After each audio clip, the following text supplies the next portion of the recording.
On day 1, I spawned into the glowing ancient forest as Fire Mario! Wahoo! I must have eaten the fire flower to get all this fire power! Also explains why I have really bad heartburn. I've only got 10 hearts, and they're all burning!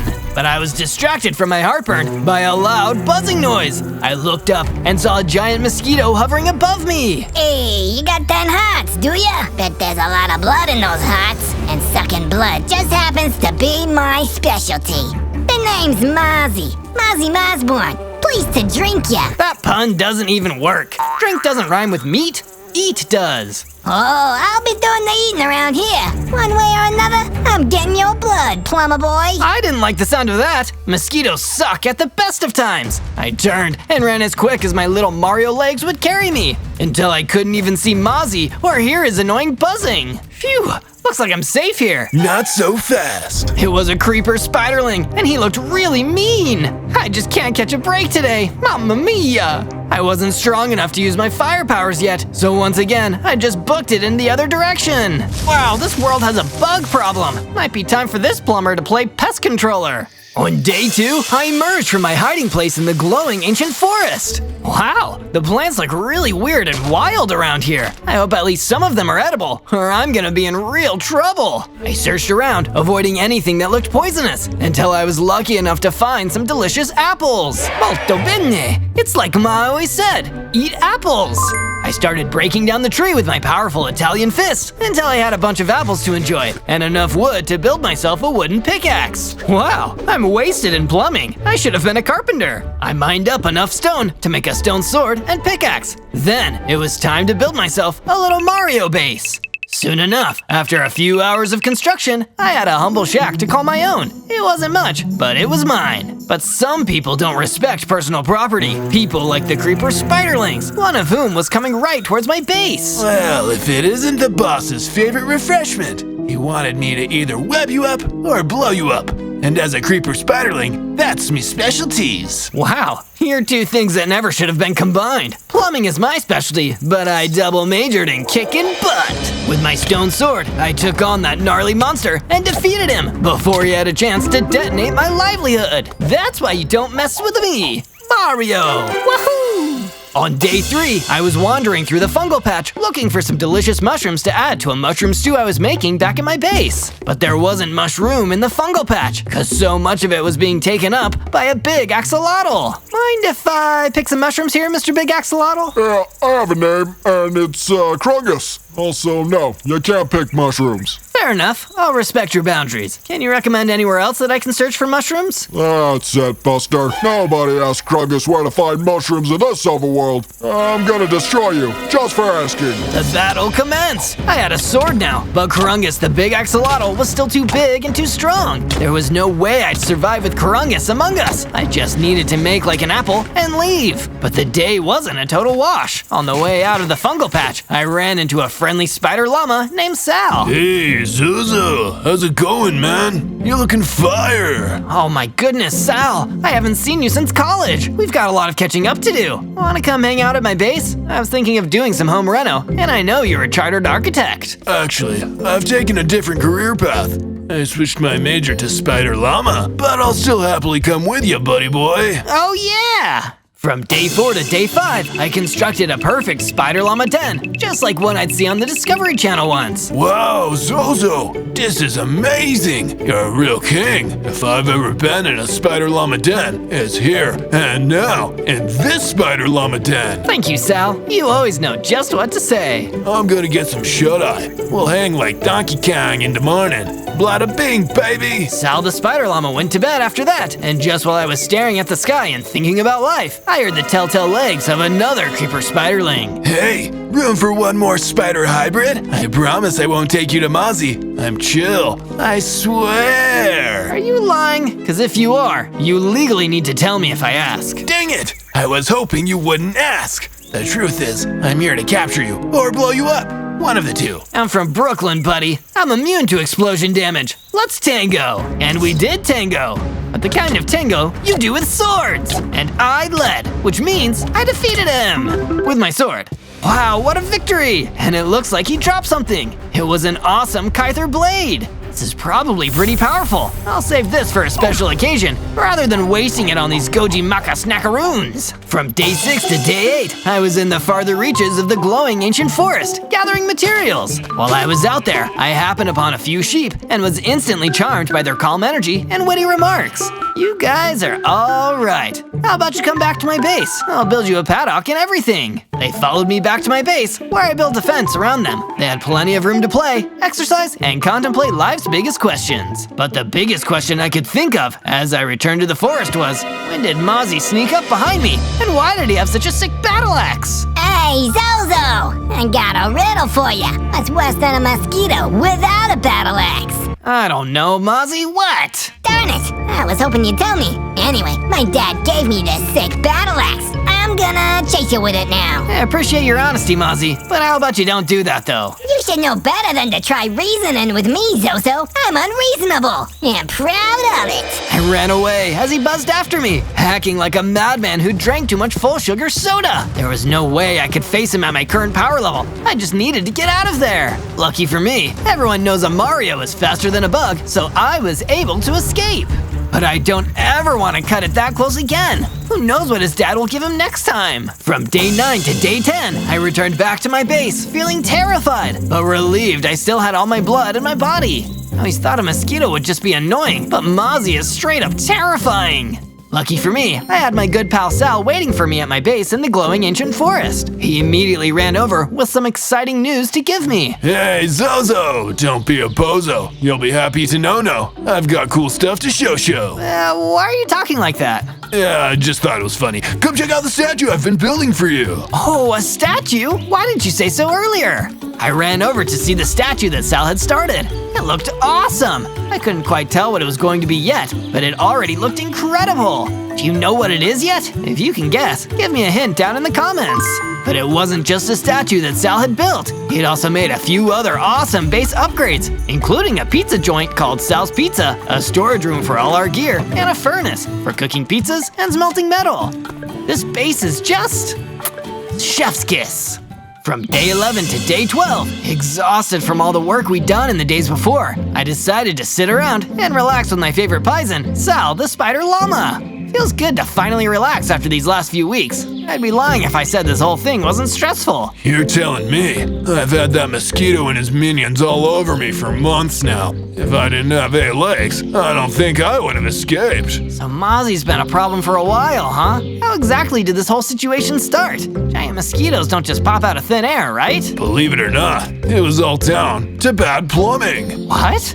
Really? Yeah, Perino. Bad pipes all over the overworld started bursting. And when they did, it made these big old pools of stagnant water. And you know what lives in pools of stagnant water? Mosquito larvae. And with giant pools, you get giant mosquitoes. Didn't take long for Mozzie to rule most of the mutant bugs in the overworld. Wow, so a lack of a good plumber caused this whole problem. Then I guess we need a plumber like me to come and solve it. Yeah, that's the attitude, Zozo. From day 13 to day 15, I decided to return to the fungal patch, knowing I needed to take on the big axolotl before I had any hope of defeating Mozzie. There are burst pipes everywhere under the overworld. It must be causing a lot of underground moisture. Now I know where all this fungus is coming from. But my day soon went from fungus to crungus as I ran into Crungus, the big axolotl. If it isn't that sad little plumber, come to pay your respects to the largest amphibian in the fungal patch? Or do you want to get beat down again? Nobody's gonna beat me down, you big slimy bully. I'm a plumber. I'm here to help people. Sure, sometimes I show up late. Sure, sometimes I overcharge people. Okay, maybe I drink all the coffee and eat a bunch of cookies from the people I'm working for. But compared to you, I'm still the good guy. And with that rousing, inspirational speech, the battle was on. With my new confidence and new strength, I was able to turn the tables and defeat Crungus, the big axolotl. When I did, I gained enough XP to level up. I got bigger, stronger, went up to 30 hearts, became firier, more Italian, and gained a new power, Fire Breath. Oh yeah, nobody's gonna stop me now. From day 16 to day 19, I decided that I needed some weapons. That's why I ventured down into the depths of a nearby mining cavern. Stone is fine, but metal is really where it's at. That's what I need to swat that nasty mosquito. Using my fire abilities to light the way, I soon found a healthy vein of iron ore hidden in the dark. This is exactly what I need. Let's go! Using my pickaxe, I dug up enough iron to make myself a new set of tools, then started making my way out of the cave. But on the way out, I ran into an angry fire guardian who didn't like people trespassing on his subterranean domain. I guess firepower solidarity isn't a thing around here. I couldn't use my fire breath against him, so instead, I pulled out my sword and battled as hard as I could until I was the only remaining fire being in the cavern. Let's get out of here before any other scary mobs show up. I went back to my base and used the furnace that Sal built to smelt the ore into some ingots. And with those ingots, I built myself a new iron sword and an iron pickaxe. Yeah, this is more like it. From day 20 to day 22, I was rudely woken up in the middle of the night by Sal the Spider Llama. Hey, Zozo, you gotta wake up, man. Some bad stuff is going down out here. Oh no, is the plumbing on the fritz again? No plumbing, man, but we are in some deep doo-doo right now. Mozzie the Giant Mosquito is right outside, and let me tell you, buddy, he looks thirsty. Oh geez, I better go and take care of this. I got out of bed and ran out of the front of my base. Sure enough, there was Mozzie the Giant Mosquito floating in front of my base. Hey, Zozo, it's me. I'm gonna suck your blood now. I bet with you being a Fire Mario and all, it's gonna be real spicy, like a cinnamon latte. Not on your life, Mozzie. I'm not gonna let you drain me like a Capri Sun. You and your beastly bugs are never gonna take over the world. I wouldn't be so sure about that, buddy boy. You ain't got no idea what I got planned. Bad stuff's gonna happen. And I know I'm being vague about it, but it's true. Anyway, let's fight. I pulled out my iron sword and ran into battle. With my cold iron and my hot fire breath, I was able to hold my own this time, fighting off the diabolical parasite until he couldn't fight anymore. Whoa, you really are a spicy meatball, Zozo. We'll pick this up another day, okay? I'ma go drain someone else. And with that, he buzzed off. I was amazed to see how well I'd done in the fight. Maybe there was hope for me after all. From day 23 to day 26, I was wandering around the glowing ancient forest, as I usually do. It feels good to stretch my legs, especially after Sal broke the treadmill back at the base. While walking, I happened upon something amazing, a spiked shell armored piece. Normally, because I was Mario, I'd be concerned about a spiked shell, especially if I was driving. But something about this one just seemed right. If ever there was a Koopa inside there, someone had slooped it out, so I decided I'd wear it for myself. Wow, not only is this comfy, it gives me knockback resistance, a Thorns ability, and extra water breathing. But knockback resistance won't protect you from getting your mind blown, which is what'll happen if you search ZOZO for more of my amazing Minecraft adventures. Do it, I dare you. From day 27 to day 31, I was jumping around my Fire Mario base in the glowing ancient forest when Sal the Spider Llama scurried over to hang out with me and tell me about the statue. Hey, Zozo, I've been clambering around putting blocks on the new statue, and it's a-going so right, but it needs a little something from use. Anything for a friend, Sal. You name it, and I'll move mountains to get you to the thing you need for the statue. You're the best friend a Spider Llama could have, Zozo. You make me want to be a better guy. If you want to go find clay, I'll shower you with even more praise. Wahoo! That sounds grandioso! I departed for the flowering ancient grove where I could find Sal's precious clay. I was searching around the area when I heard the skittering of spider legs behind me. Sal? Is that you, my friend? No, it's me, Creeper Spiderling. Oh no, the horror! Not another one! Yes, another one. I'm gonna make things very bad for you. Right now. The Creeper Spiderling charged in, so I defended myself using my iron sword. I gave myself a little distance and unleashed my fire breath. The Creeper Spiderling was burned up in a great ball of fire. With the mob defeated, I was able to locate the clay and gather the amount that Sal requested. From day 32 to day 35, I was running along through the flowering ancient grove and fighting skeletons left and right. There were just so many skeletons. I didn't know where they came from. Where do skeletons come from? A skeleton factory? Thankfully, the skeleton fighting didn't go on all day, and I was able to get back to my travels. As I continued along, I met a wind serpent who went by the name Walter. I'm Walter. Enchanted to meet you, Walter. My name is Fire Mario, but all my friends call me Zozo. You should call me that too, so you can be my friend. You're Zozo. I'm Walter. I need help. Will you help me? Yes, Walter, I'll help you. What do you need? Rescue my friend Walter the Wolfman from the Ender Creeper. Your friend is named Walter too? His name is my name too. Whenever we go out, people always shout, "There goes Walter the Wind Serpent and Walter the Wolfman." Now go save him. From day 36 to day 39, I discovered the base of the Ender Creeper. It was way less cool and good than my base, but that made sense because I'd heard the Ender Creeper wasn't a cool or good guy. I'm a Mario on a mission. I've got to reunite the Walters and defeat the Ender Creeper who tried to tear them apart. I hopped onto the roof of the base and looked inside through a skylight. I could see Walter the Wolfman tied to a chair, looking really annoyed. Obviously, he was wolf-napped by the monstrous Ender Creeper. I stayed hidden as the Ender Creeper slowly creeped into the room. Why were these hybrid monsters always so horrifying? There's no escape, Walter the Wolfman. That'll teach you to be friends with that wind serpent who has the same name. You know, it really isn't that big of a deal that my name is Walter and I'm friends with someone named Walter. Don't make me laugh. Of course it is. Your friendship would just confuse people, Walter. So I'm keeping you from ever seeing the other Walter again. The Ender Creeper really is a creep. Telling other people who they can be friends with is not right. I'm going to use my fire breath to burn down his wooden walls. That'll teach him a lesson. From day 40 to day 43, I sprung into action, setting fire to the Ender Creeper's base. It's the end for you, Ender Creeper. Release Walter the Wolfman. Walter should be free to be friends with other Walters. You maniac! You set my house on fire! I have to save my super boots. They're my most prized possession. The Ender Creeper ran for a display pedestal that had a shiny new pair of super boots. For me, I'll be having those. I ran quickly over to the boots and equipped them. Now I could jump higher than ever before. Thanks for the boots, Ender Creeper. They fit me way better. I jumped down onto him and defeated the creepy Walter Thief. I untied the ropes on Walter Wolfman, setting him free. You're safe now, Walter. Thanks to Zozo, the Fire Mario. You're a hero to Walters everywhere. I can't wait to see Walter again. You can thank me later. Let's get out of here before this place burns down. We left the base and found Walter the Wind Serpent waiting for us outside. The Walters were together again, and everything was better. From day 44 to day 49, I returned to the base with the clay I'd gone to the Flowering Ancient Grove to find. The Walter quest had been such a big thing that I had almost forgotten the reason why I'd been exploring in the first place. I dropped off the clay with Sal so that he could continue to work on the statue.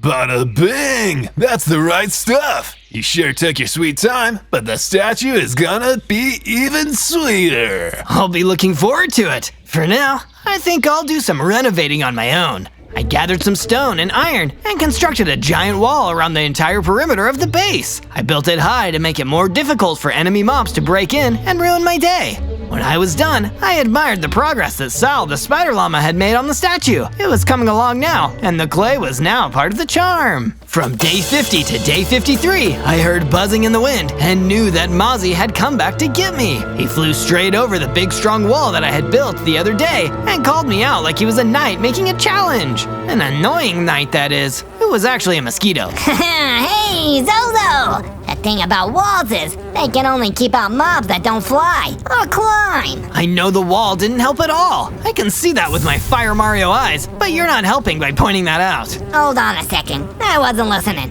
Let me say that other thing I was saying again. Or climb! Mozzie signaled to his minions, a small army of Creeper Spiderlings that climbed over the wall.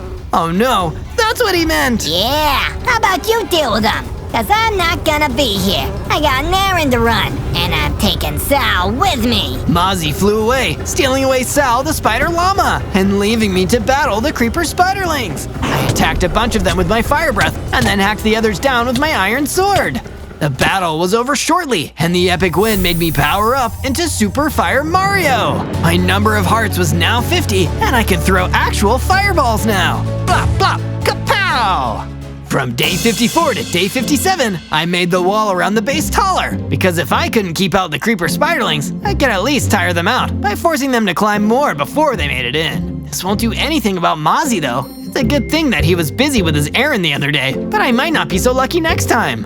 Later on, I went to the flowering ancient grove in order to visit my two favorite Walters. Walter the Wolfman was staying with his family when I was there, so I didn't see him, but Walter the Wind Serpent was there. Thanks again for saving Walter the Wolfman. He would have thanked you himself, but he wanted to see his family because they didn't know where he was during the kidnapping by Ender Creeper. He'll be back here soon. Walter, what should I do about Mozzie? He's been buzzing around my base and threatening me like always. Plus, he took Sal the Spider Llama away. I also care about that. Oh sure, we'll talk about your troubles.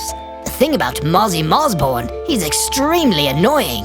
And you can't beat that just by ignoring him. He wants to drain you like a mosquito, and he'll do any trick it takes to get there. You must fight back. I get it now. I can build all the walls I want, but if I don't stand up for myself, all in all, I'm just another brick in the wall. Go to Ethereal Island.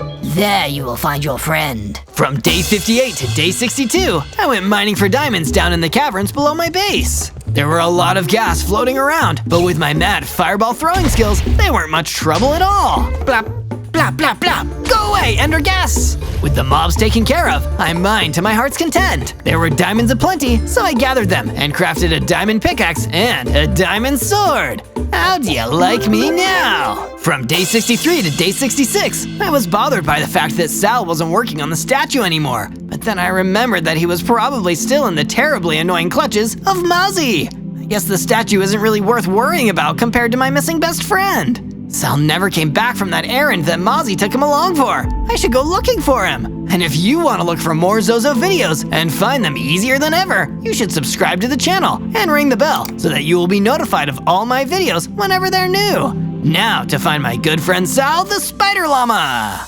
From day 67 to day 70, I did as Walter the Wind Serpent said and journeyed to the Ethereal Island through an end portal. It was a mysterious and strange biome beyond the realm of imagination, just like Brooklyn. I battled the Creeper Spiderlings non-stop until they left me alone. Those guys had been around more than enough at this point. At one point, I stopped fighting and instead stopped to actually speak to some of the remaining Creeper Spiderlings. Okay, just humor me for a second before we start trying to destroy each other. I've survived this long, don't I at least deserve that? Alright, we'll listen, but then we're totally gonna destroy you! Why do you actually work for that Mozzie guy? He's really weird and annoying, and you don't seem to actually get anything out of this. We're all bugs, and bugs have gotta stick together. But you're not actually the same kind of bug. He's a mosquito with 6 legs. That means he's an insect. And you're Creeper Spiderlings with 8 legs. That means you're all arachnids. You don't actually have that much in common. Oh,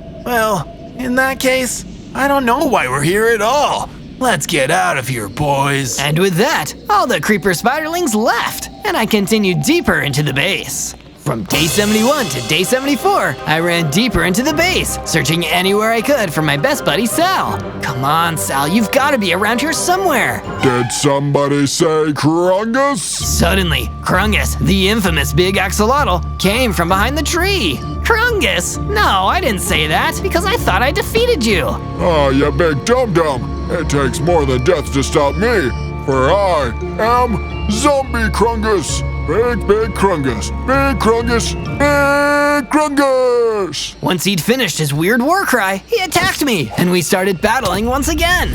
He was strong, probably even stronger than the last time we fought, but I'd gotten stronger too.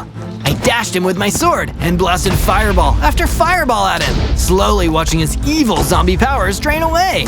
With one more decisive blast, he'd been destroyed once and for all. I can't believe I've defeated that guy twice. It's gotta be really embarrassing to be Krungus right now. As I continued my search, I found a chest in a desolate old hallway that contained some awesome diamond armor that I immediately equipped. Wow, Mozzie should really be a lot more careful about what he just leaves around. From day 75 to day 78, I heard a familiar voice yelling in the distance. Hey, I'm yelping here! That sounds like Sal! I ran deeper in until I found Sal trapped inside a distant cage in the deep dark bowels of Mozzie's base. Zozo, buddy, you came to save me! Shh, Be careful! I need to break you out of here before Mozzie notices. I used my diamond pickaxe to break down the cage and free Sal. I told him to run back as quickly as he could and not stop for any reason, so he did. That's when I could sense something rising behind me and turn to see Mozzie floating there behind me. Ha! I knew live bait would work. Time to drink me some Mario. Drink this, Mozzie! I blasted a fireball at his face, and while he was distracted, I ran for it, all the way out of his lair. From day 79 to day 84, alone in his evil lair, Mozzie the Mosquito was evolving. What that doofazoid Zozo doesn't know is that all this time, I've only just been a mosquito nymph. I can get so much stronger, so much more dangerous. All this time, I've been holding back. But my dad gave me this golden apple. Now, I can finally be me! Mozzie Mosborn ate the golden apple and began to grow, getting bigger, stronger, and more dangerous than ever. He could drain an unlucky victim in a single slurp. You're mine, Zozo. I'ma get you, and I'ma drink you up. He was silent for a second after that. Man, it would have been so much cooler if Zozo was here to hear that. From day 85 to day 89, I returned back to my base with my bestest bud in the whole wide world, Sal the Spider Llama. Zozo, you're the best! You saved me back there. I'm never, ever gonna forget what you did for me. I was worried that I'd never be found again, trapped in the depths of that nasty mosquito's lair. Don't even talk like that, Sal. Of course I'd come and save you. I did never even think about abandoning you in a place like that. You're my best friend. And hey, me being trapped in there wasn't totally wasted time. While I was bored and trapped in there, I decided to work on a new recipe for an extra spicy pizza sauce. But in the process, I accidentally created a fire aspect enchantment that you can apply to your diamond sword. I also found this mysterious note in my prison cell. Oh, that's perfect! It's like the discovery of penicillin, but way more useful to me personally. Also, I'll check this note out later. Let me apply the enchantment first. I applied the fire aspect enchantment to my sword, massively increasing its deadly firepower, just like me, Mario, Zozo. Just like me, Fire Mario Zozo! Sal, you're the best pal! Oh, stop it, man! You're gonna make me cry! From day 90 to day 94, I traveled to the mini base of the Ender Creeper out in the flowering ancient forest, curious about who could have left that mysterious note. When I arrived, I was shocked to see one of the Creeper Spiderlings waiting for me. Oh no, I suppose you lured me out here to fight on behalf of your boss, right? You may think so, but no. You really changed our whole outlet when you taught us about all the differences between insects and arachnids. We're going our own way now, pursuing our own dreams. And we have you to thank for that, seeing as you opened our eyes. Oh, well, I'm actually really glad to hear that. Was there any reason you brought me out here, or just to thank me? We mainly just wanted to thank you, but as a token of our thanks, I snuck out this potion of power from one of the boss's secret chests. Here, have it. Save it for the right moment. He passed me the potion of power, and I immediately added it to my inventory. I think this is gonna come in real handy when I finally battle your former boss for the last time. Thank you for your kindness, Creeper Spiderling, and good luck with the rest of your lives. And good luck to you too, Zozo. No offense, but you're probably gonna need it. From day 95 to day 97, while sitting around at my base, training for my final battle with Mozzie, I got an unexpected guest, Walter the Wind Serpent. Hey, Walter! How are you and Walter? I'm doing well, and so is Walter. Thank you for asking. Walter and I have actually been working on something for you. A set of netherite armor to supplement your wardrobe. While you're wearing this, it's gonna be really hard for that nasty sucker to suck your blood. He gave me the netherite armor pieces, and I immediately equipped them. They were durable, but not too heavy. These will be the perfect armor to take into the final battle. Thank you, Walter. And please, thank Walter for me when you see him again. Will do, Zozo. Good luck on your battle. Walter and I will be rooting for you. On day 98, I left the glowing ancient forest once and for all, ready to take on Mozzie Mosborn and show him that when you mess with Fire Mario Zozo, you get burned. But I'm not just Fire Mario. I can be anyone you want me to be. And who would you like me to be next? Let me know down in the comments. I love reading them all. After walking for half a day, I finally got to a working end portal I went through last time. A straight shot to the ethereal island where Mozzie and his gross, nasty friends hung out. Now or never, as the great man himself said, let's go! And so, I hopped right in. On day 99, I went straight back to Mozzie's base. Now that I knew my way around, it was a lot easier to make my way straight to his inner sanctum. He was hovering right over a dug-out pool of water where more little mosquito larvae were probably growing. Zozo, who said you could come in here, man? This is my private space, my mosey bro pad. I feel like violated and junk. I thought we were friends. We're not friends at all. We're literally arch enemies. Oh yeah, duh. Sorry, that slipped my mind. So, I guess you're here to fight until one of us is just a pile of XP? Yeah, that was the plan. How about we get on with it? Your buzzing is really starting to get on my nerves. I took my potion of power and leveled up, becoming the final Fire Mario. Bigger, stronger, and the most Italian I've ever been. With 100 hearts and my final new ability, Dragon Fireball Attack! Time to fry this freaky fly! Mosey and I flew into battle. Well, he flew. I used my super boots to jump. Mozzie was tough, but this time I had the power to back myself up. First, I slashed at him with my awesome Fire Aspect sword, throwing him off with my speed and strength. But I was just getting started. Dragon Fireball after Dragon Fireball bombarded the diabolical mosquito, blasting and burning through every single one of his defenses. In the end, I came out on top, blasting every last one of the monstrous mosquito's hearts away. In the end, Mozzie was gone, and only I remained. Finally, sweet silence. Mamma mia! On day 100, with Mozzie Mosborn finally and deservedly swatted, I left the ethereal islands and returned to my base in the glowing ancient forest. Sal the Spider Llama, my oldest friend, was so happy to see me. Hey, Zozo, my good fella. You did it. I couldn't be more proud of you. Sal's gonna cook up a big spicy pizza just for you. Also managed to finish the statue while you were gone. Check it out. You're the best of them, Sal. A giant mushroom. I love it. Sal left to go and make the pizza when Walter the Wind Serpent slithered over. You did it, Zozo! What a man, what a man, what a man, what a mighty good man! Other Walter would be here too, but he's at work. You're a winner, Zozo. Anything you want to say? Only one word, Walter. Wahoo! On day 1, I spawned in as Mario. Hey, it's me, Mario! Except I was just a little baby. I only had 3 hearts. I looked around and saw Princess Peach. She was also just a little baby. Hello, Princess. Do you know where we are? I have no idea. It looks like some kind of forest.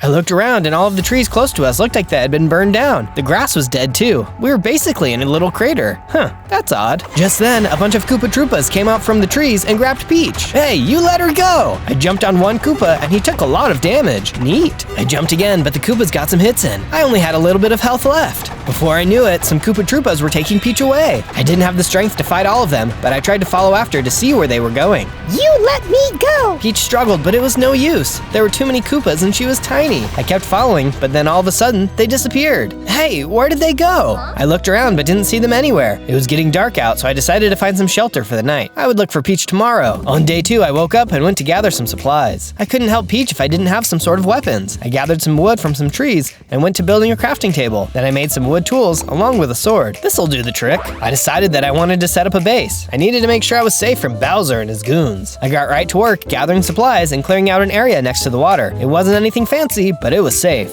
I went to grab some more supplies when I was attacked by some Goombas. Get away, you little shrooms. I drew my sword and went about slicing them up. It was super easy thanks to my new weapons. Yeah, take that! I gathered the rest of my materials and went back to put some finishing touches on the base. Home sweet home. On day 3, I decided to go exploring for some new materials, and I needed some sort of food. My hunger bar was starting to get really low. I managed to find some mushrooms, but I wanted to find some animals. I happened upon a small abandoned house with some pigs and sheep in a pen. Perfect! Just as I was grabbing them, I heard a yell from behind some trees. I quickly ran over and saw my friend Toad. He was being attacked by some guys in masks. Hey, you leave my friend alone! I charged with my sword and smacked the shy guys left and right, but they were too strong. Run, Toad! Together we ran through the trees and lost the shy guys. Mario, you're alive! And you're small! Yeah, I'm alive. Why wouldn't I be? Everyone thought when you went to go save Princess Peach that you died. I was so confused. You went to go fight Bowser in his castle a couple of days ago. When you never came out, everyone thought he defeated you. Yikes, well I'm here, but I'm not as strong as I can be. Some Koopas kidnapped Peach, which I assume was Bowser's doing since they worked for him, but I'm going to save her. I believe in you. I invited Toad to live in my base where I would be safe. He happily agreed and we took off. On days 4 to 5, I decided to make Toad a little house for himself. It was a nice little place, and he seemed really appreciative. Wow, this is great.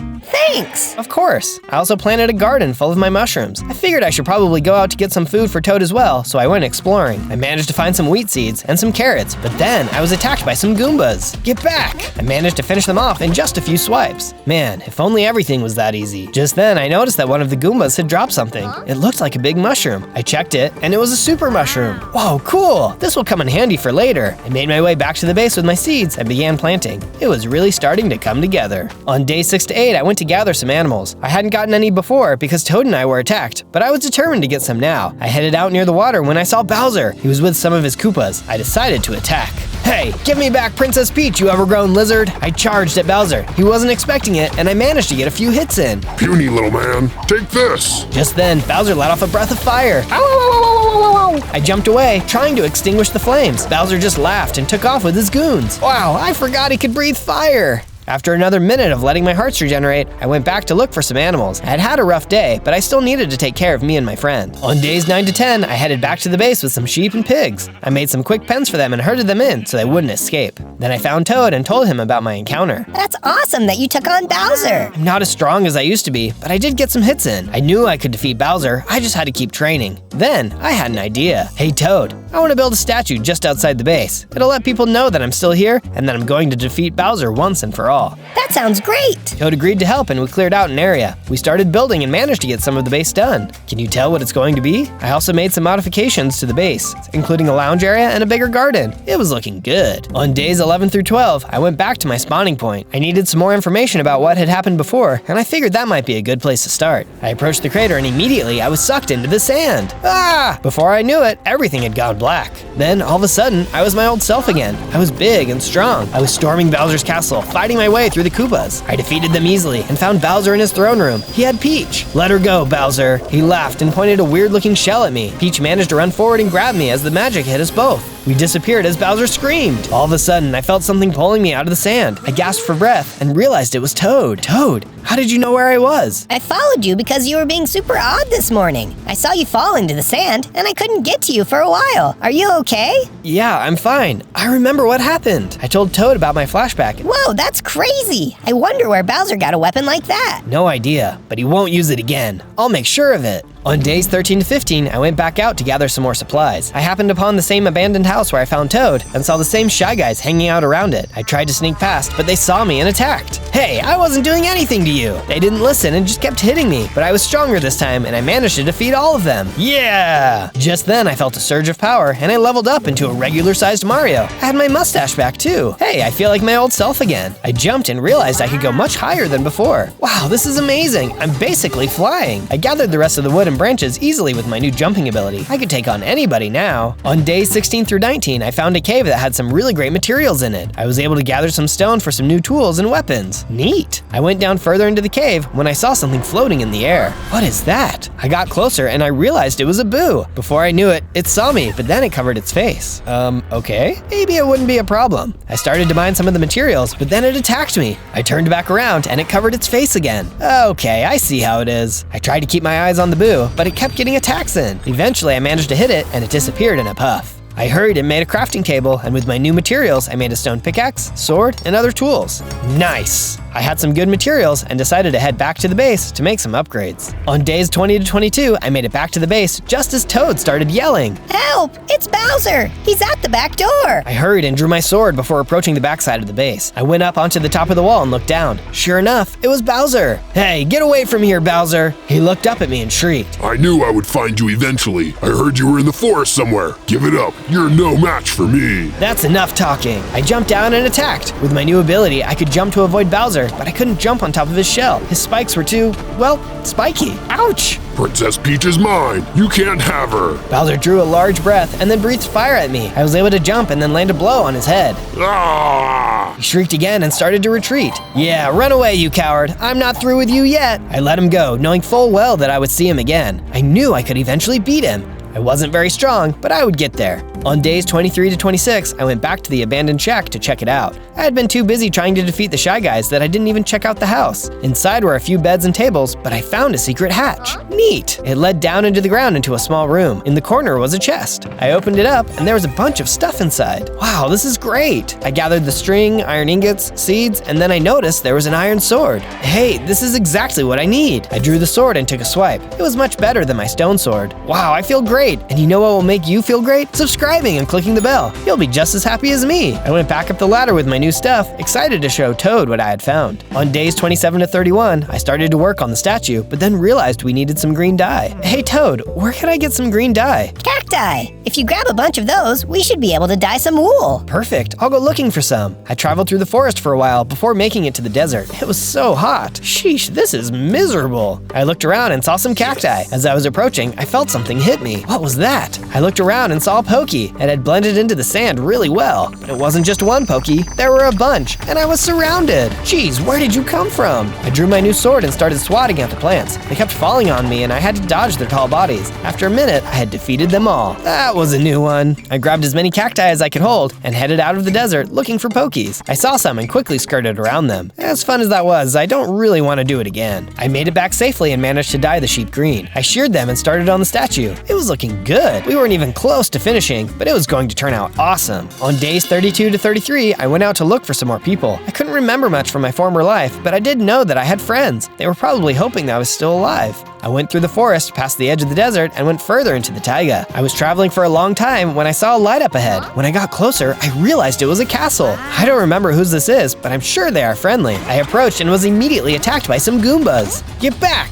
Just then, someone came out to help me. It was Daisy. After a minute, we defeated all of the Goombas. Daisy! You're alive. I'm so glad. She invited me into the castle and tea was served. It's so good to see you. I desperately need your help. With what? Have you not heard? Luigi has been captured by Wario. Well, I guess you wouldn't have heard, since it happened the day after you disappeared. I couldn't believe it. Man, did us brothers have bad luck or what? I'll go get him. He is my brother after all. Oh, thank you. She gave me directions for the lair that Luigi was being held in, and I started to make my way in that direction. On days 36 to 39, I went looking for Luigi. I knew that I had a brother, but all the details were fuzzy. That weird magic shell that Bowser had used on me was really doing a number on my memory. I made my way through the taiga into a tropical rainforest area. It was raining and I could tell that it was going to get dark soon. Ugh, I'm all soggy. Just then, the rainforest opened up into a clearing. There was a rundown castle and lots of plants surrounding the walls. Looks easy enough. I saw a little bird fly past, and all of a sudden, one of the plants gobbled it up. Piranha plants. I should have known. I scoped out the area again, trying to find a way around the carnivorous plants. I looked up and decided I was going to try to climb one of the trees overhanging the castle. I made my way over and jumped up the branches. All was going well until I stepped onto a slippery branch. Ah! On days 40 to 43, I was falling to my death. I was just about to hit the ground when I realized I was in water. I hadn't noticed the small river running alongside the castle. Phew, that was too close. I couldn't climb the tree, so I guess I had to go the original way. I maneuvered around the plants, slicing them if their jaws got too close to me. Before I knew it, I was at the front door. It wasn't even locked as I went to open it. Amateurs. I walked in and up the stairs where I saw Luigi in a cave. Brother! I ran toward him, but then Wario and Waluigi stepped out. Not so fast, Red. You're ours now. Yeah, ours. Give me a break. I attacked the goons and they screamed. What were they expecting? A nice little chat over brunch? I attacked over and over again, and before I knew it, the goons were gone. They dropped a key, which I picked up. Brother, you're alive! Yeah, it's all Bowser's fault. I'm getting stronger though, and pretty soon, I'll save Peach. Again. What is it with these princesses getting captured? I looked at the cage Luigi was in and raised my eyebrow. Never mind, just help me out. I used the key to unlock the door and embraced Luigi. It's good to see you too, brother. Let's get you back to Daisy. Wait, I need to grab my stuff. Luigi went over to a nearby chest and grabbed some things. While he was doing that, I looked throughout the ruins to see if there was anything worth taking. I did find some wool, a few emeralds, and a diamond pickaxe. Not bad. We made our way out of the castle, carefully, and back to Daisy's castle. She was ecstatic to see Luigi again. Thank you. If you would like to stay here, you are more than welcome. Thanks, but I have a base not too far away. Well, don't be a stranger. If you need anything, You know where to find us. On days 44 to 49, I made my way back to the base. I found some sheep along the way and managed to lead them back. I figured that the statue needed some work, which meant more wool. I went straight to dyeing the sheep and shearing their coats. Toad came out and I told him all about my adventures. He helped me on the next part of the statue, and it was looking really nice. Can you guess what it is now? I also used my new pickaxe to gather some better materials for the base. I made the walls taller and added some more security measures. I didn't want Bowser anywhere close to us again. On days 50 to 53, we were under attack. The base was on fire and Koopas were running around. I managed to fight some off when I noticed that Bowser was hanging back in the forest. "Coward, why don't you fight me yourself?" He roared and the Koopas tried to retreat. I managed to finish off a couple more as I made my way toward Bowser. Just then I felt a surge of power and I leveled up into a bigger version of myself. I screamed at Bowser and a plume of fire came out from my mouth.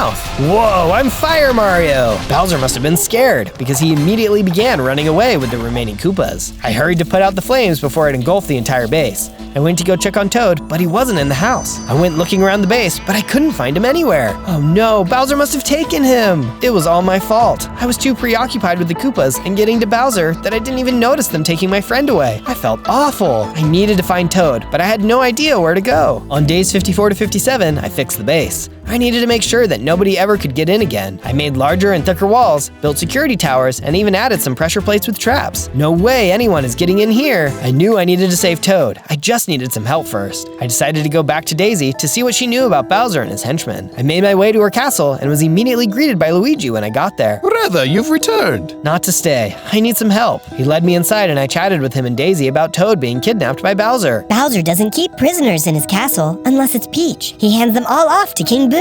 They're friends, and King Boo gets a kick out of scaring people. That's awful. I'm sure that's where Bowser would have taken Toad. It's a long way from here and it's very creepy. Everyone calls it Shadowland. Nothing grows there. How do I get there? They told me where the castle would be and wished me luck. He has probably imprisoned all sorts of innocent people there. Be sure to help them. Of course. I wanted to go save my friend, but I needed to make some preparations first. On days 58 to 62, I went searching for more materials. I found a cave and started mining some iron ore. I made some new tools and went digging deeper into the ground. After a while, I found some diamonds. Perfect, just what I was looking for. I was about to mine them when I was attacked from behind. I flipped around and saw a bunch of boos. I'm not in the mood, ghosty boys. I used my new iron sword to swipe at them. They tried to fly away, but I got them all. Take that! I went back to mining my diamonds and was able to gather enough to make some weapons and some armor. Now that's slick. I could take on anything with this getup. I was feeling more confident about saving Toad already. On days 63 to 66, I headed back to the base to work on the statue. I dyed more wool green as well as some yellow and gathered it all up to make the next part of the statue. It's almost there, just one last part to go. I felt happy about my progress and how strong I was getting. I was going to rescue my friend. I knew it. I also know that if you subscribe and click that bell, that would help me to have the support I need to go and rescue my friends. On day 67 to 70, I followed the directions Daisy and Luigi gave me to get to the Shadowland. They were right. It was super creepy here. All the ground was covered in some sort of weird moss and the sky was darker. I only want to stay here for as long as it takes to get my friends, not a minute longer. I approached the castle and opened the tall double doors. They swung easily but made a haunting sound as they did so.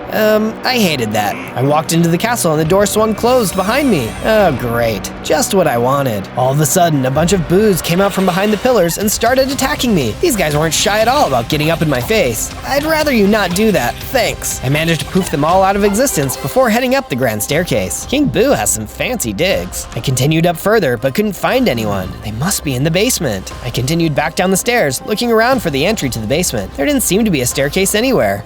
That's odd. I went into a room that I assumed was some sort of study. I looked at the walls and noticed that one of them looked like a different color than the rest of the bricks. I kept looking and noticed a cool little paperweight on the desk, shaped like a crown. I tried to grab it, but it was stuck to the desk. I tilted it and in doing so, opened up a secret passageway. Nice! On day 71 to 74, I went down the stairs into the creepy dungeon. There were cobwebs everywhere and I thought I heard screams as I descended further. I hope my friends are okay. The stairway opened into a large room full of cages hanging from the ceiling. I could see Toad. You're here! I ran to get closer to the cage, but then I felt something hit me from behind. I immediately felt dizzy. I turned around and could barely make out King Boo with his crown and scepter. He laughed at me with his creepy smile. Someone wants to be a hero. How fun. He hit me again with his scepter and I felt myself losing health. Fast. The dizziness was overwhelming. What kind of weird magic was this? I'm here to friends my save from you, Boo King. Yes. The scepter is doing its job. Don't worry. You'll be unconscious in no time. I waved my sword around mindlessly. Move, you big ball of creepy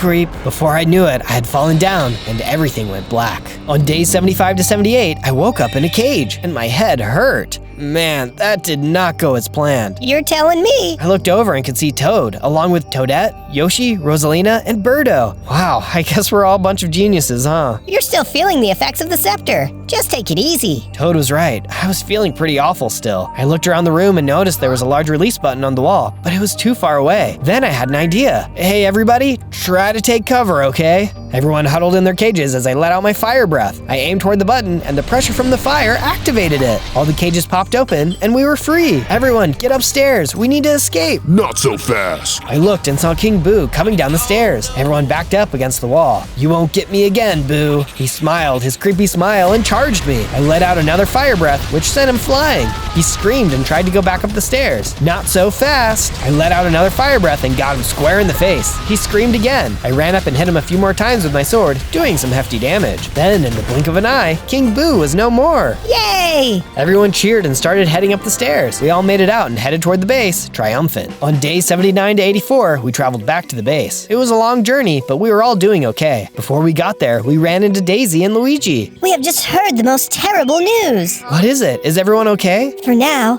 but Bowser's figured out a way to amplify the magic of the shell he used on you. He's going to make all of us small and weak and then capture us. Everyone started freaking out. Everybody, it's okay. I will go and stop him before he has a chance to use the shell. We thought it would be safer with you. Is it okay if we stay at the base? Of course. We continued to make our way to the base. I didn't know exactly how I was going to do it, but I needed to stop Bowser before it was too late. On days 85 to 89, we all arrived back at the base. We got right to work making more houses for everyone and planting more food. It was good to know that everyone could be safe here. After a while, Toad came up to me. I noticed that King Boo dropped his scepter and his crown after you defeated him, so I hurried and grabbed those before heading out. Good thinking, Toad. He gave me the items. Both seemed powerful, but I noticed the gems were missing in the crown.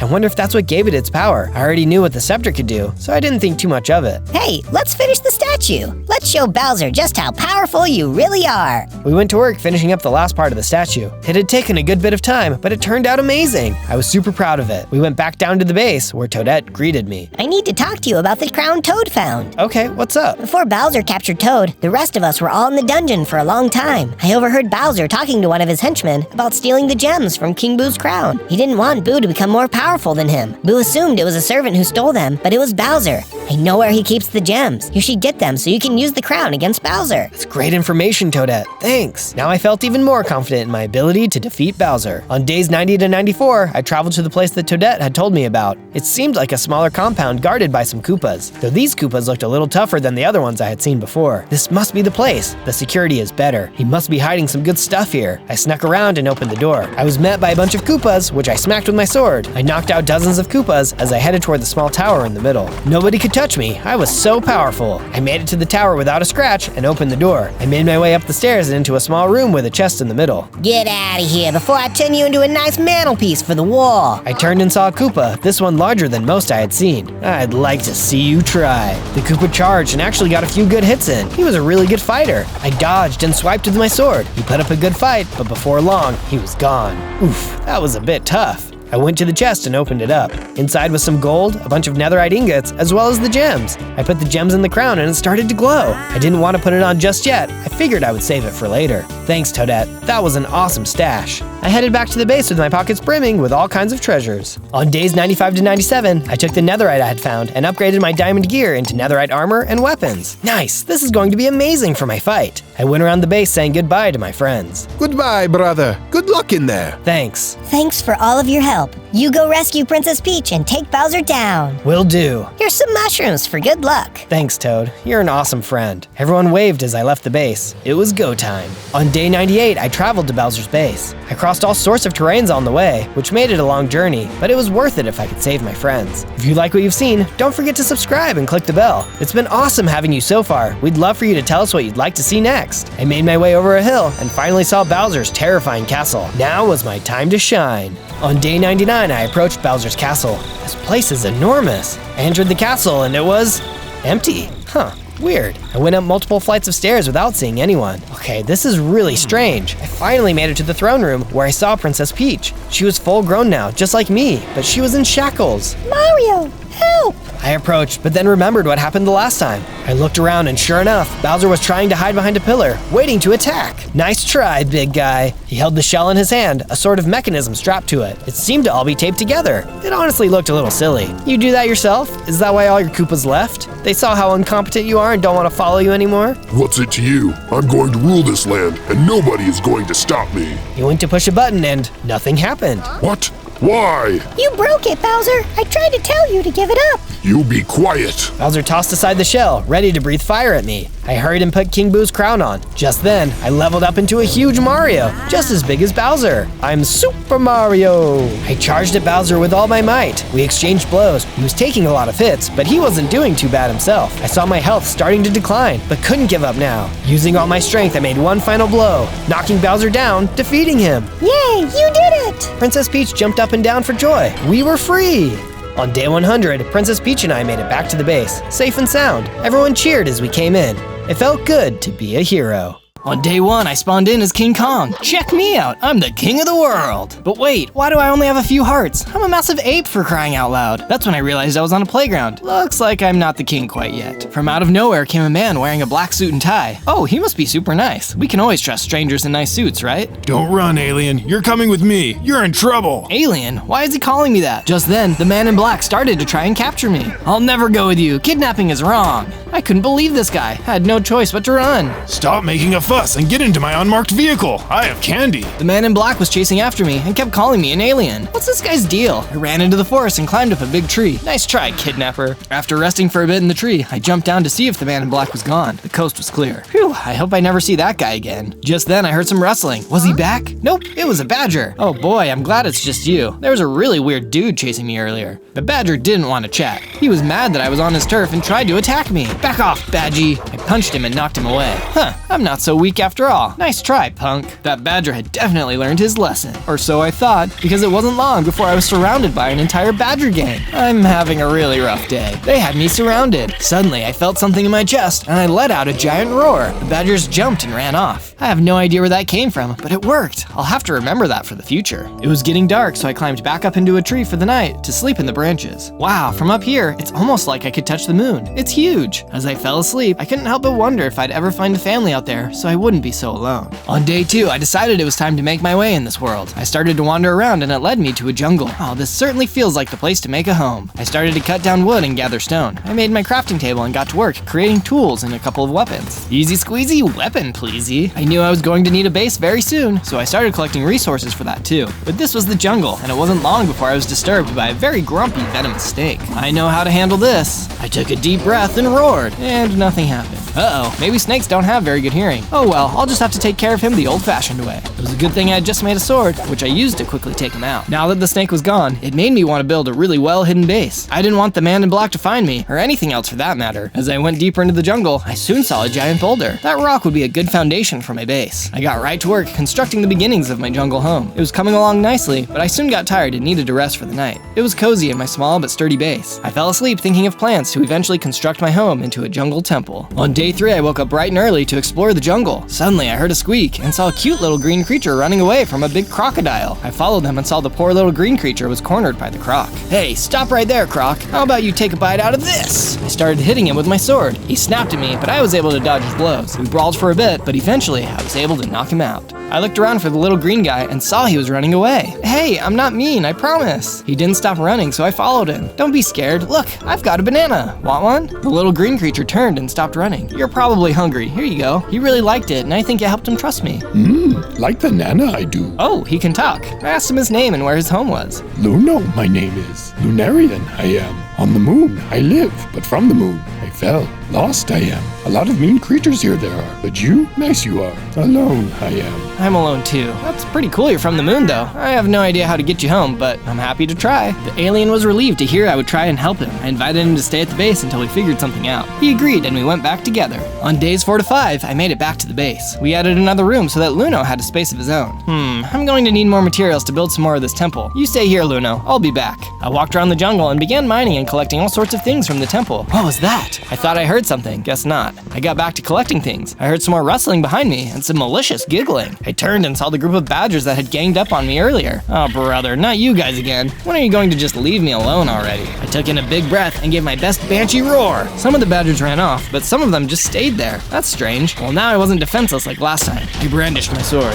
I got this in the badger. I started swinging and hitting the badgers that had stuck around. I'll bet they wish they had run away. After I had gotten rid of all of the badgers, I noticed one of them had dropped something. It was an item that protected against sound attacks. Pretty clever badgers. Gotta hand it to them. I finished gathering materials and headed back to the base. I told Luna what had happened with the badger. Strong fighter you are. Ah, shucks, Luno. It was getting late and had been a long day, so we settled in for the night. Luno looked up at the moon before he fell asleep. He missed his home. It was close, yet so far. On days 6 to 8, I woke up ready to face the day. I wanted to find upgrades for the base, and Luno wanted to explore a little bit too. I told him to be careful and call out to me if anything happened. While I explored below some azalea trees, I noticed an entrance to a cave. I know what this means. Iron time. I hopped down into the cave. It was so lush down here. I got out my sword and quickly took care of the slimy pests. I found some really neat, dark-colored cobblestone, plus plenty of iron. This cave rocked, pun intended. I couldn't wait to check out more, but it was then that I heard something from outside the cave. I better take a look. I carefully peeked out of the cave and saw the men in black running past. He was back. That was close. He could have seen me. What is he up to now? That was Luno's scream. I rushed out of the cave to find Luno. I no longer cared about my safety. I couldn't let the man in black kidnap him. This is terrible. I should have never let Luno go off alone. I wasn't going down without a fight.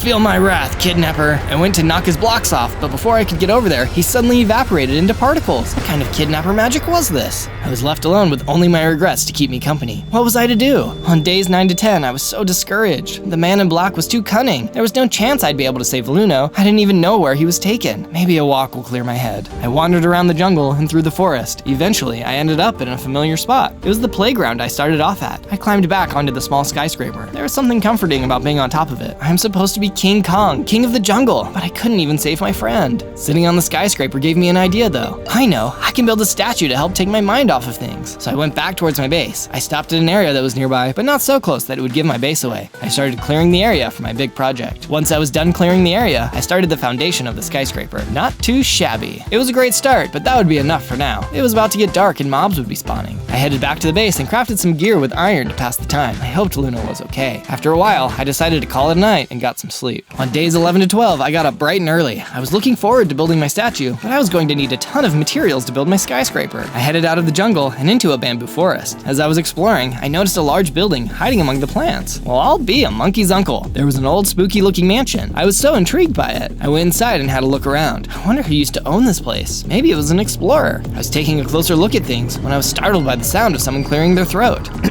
I turned and there was an old man looking at me. Hello there. May I help you, old chap? Sorry, I didn't think anyone lived here anymore. Indeed I do. This old house isn't what she used to be, but I'm too old these days to keep up with the yard. Oh, well, I like the way it looks. It's very earthy, and you have some really cool artifacts here. What a collection. Thank you, dear boy, but these relics are all fake. You see, I'm an explorer, or I was when I was a bit more spry.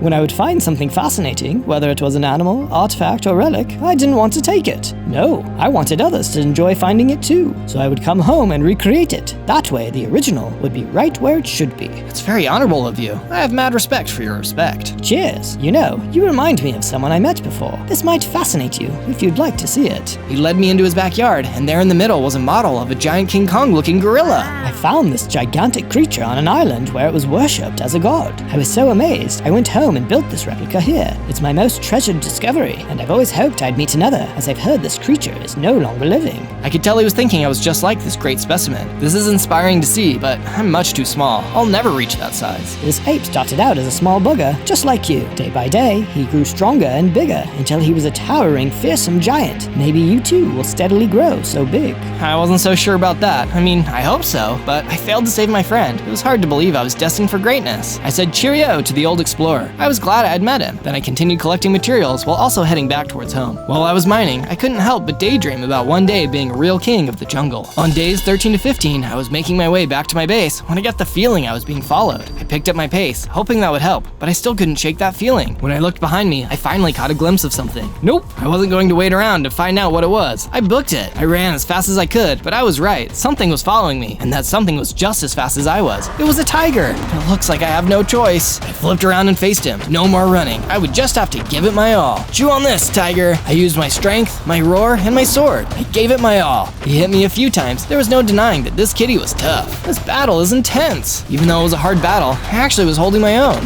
Whoa! All of a sudden, we both went tumbling off a cliff. But did that stop us? No! We landed in the water and kept at it. There was a fire that got ignited in me. Something instinctual, something primal. I let out a huge roar. We kept brawling, but in the end, I got the last blow and he was done. I came out victorious. Yes! I was so proud of myself. I could really step up to the plate when the odds are stacked against me and come out on top. I felt strength welling up inside of me, and I instantly evolved into a bigger version of King Kong. Okay, I wasn't quite the size of a jungle king, but I'd say I was at least a prince. Just call me Prince Kong, Prince Pong.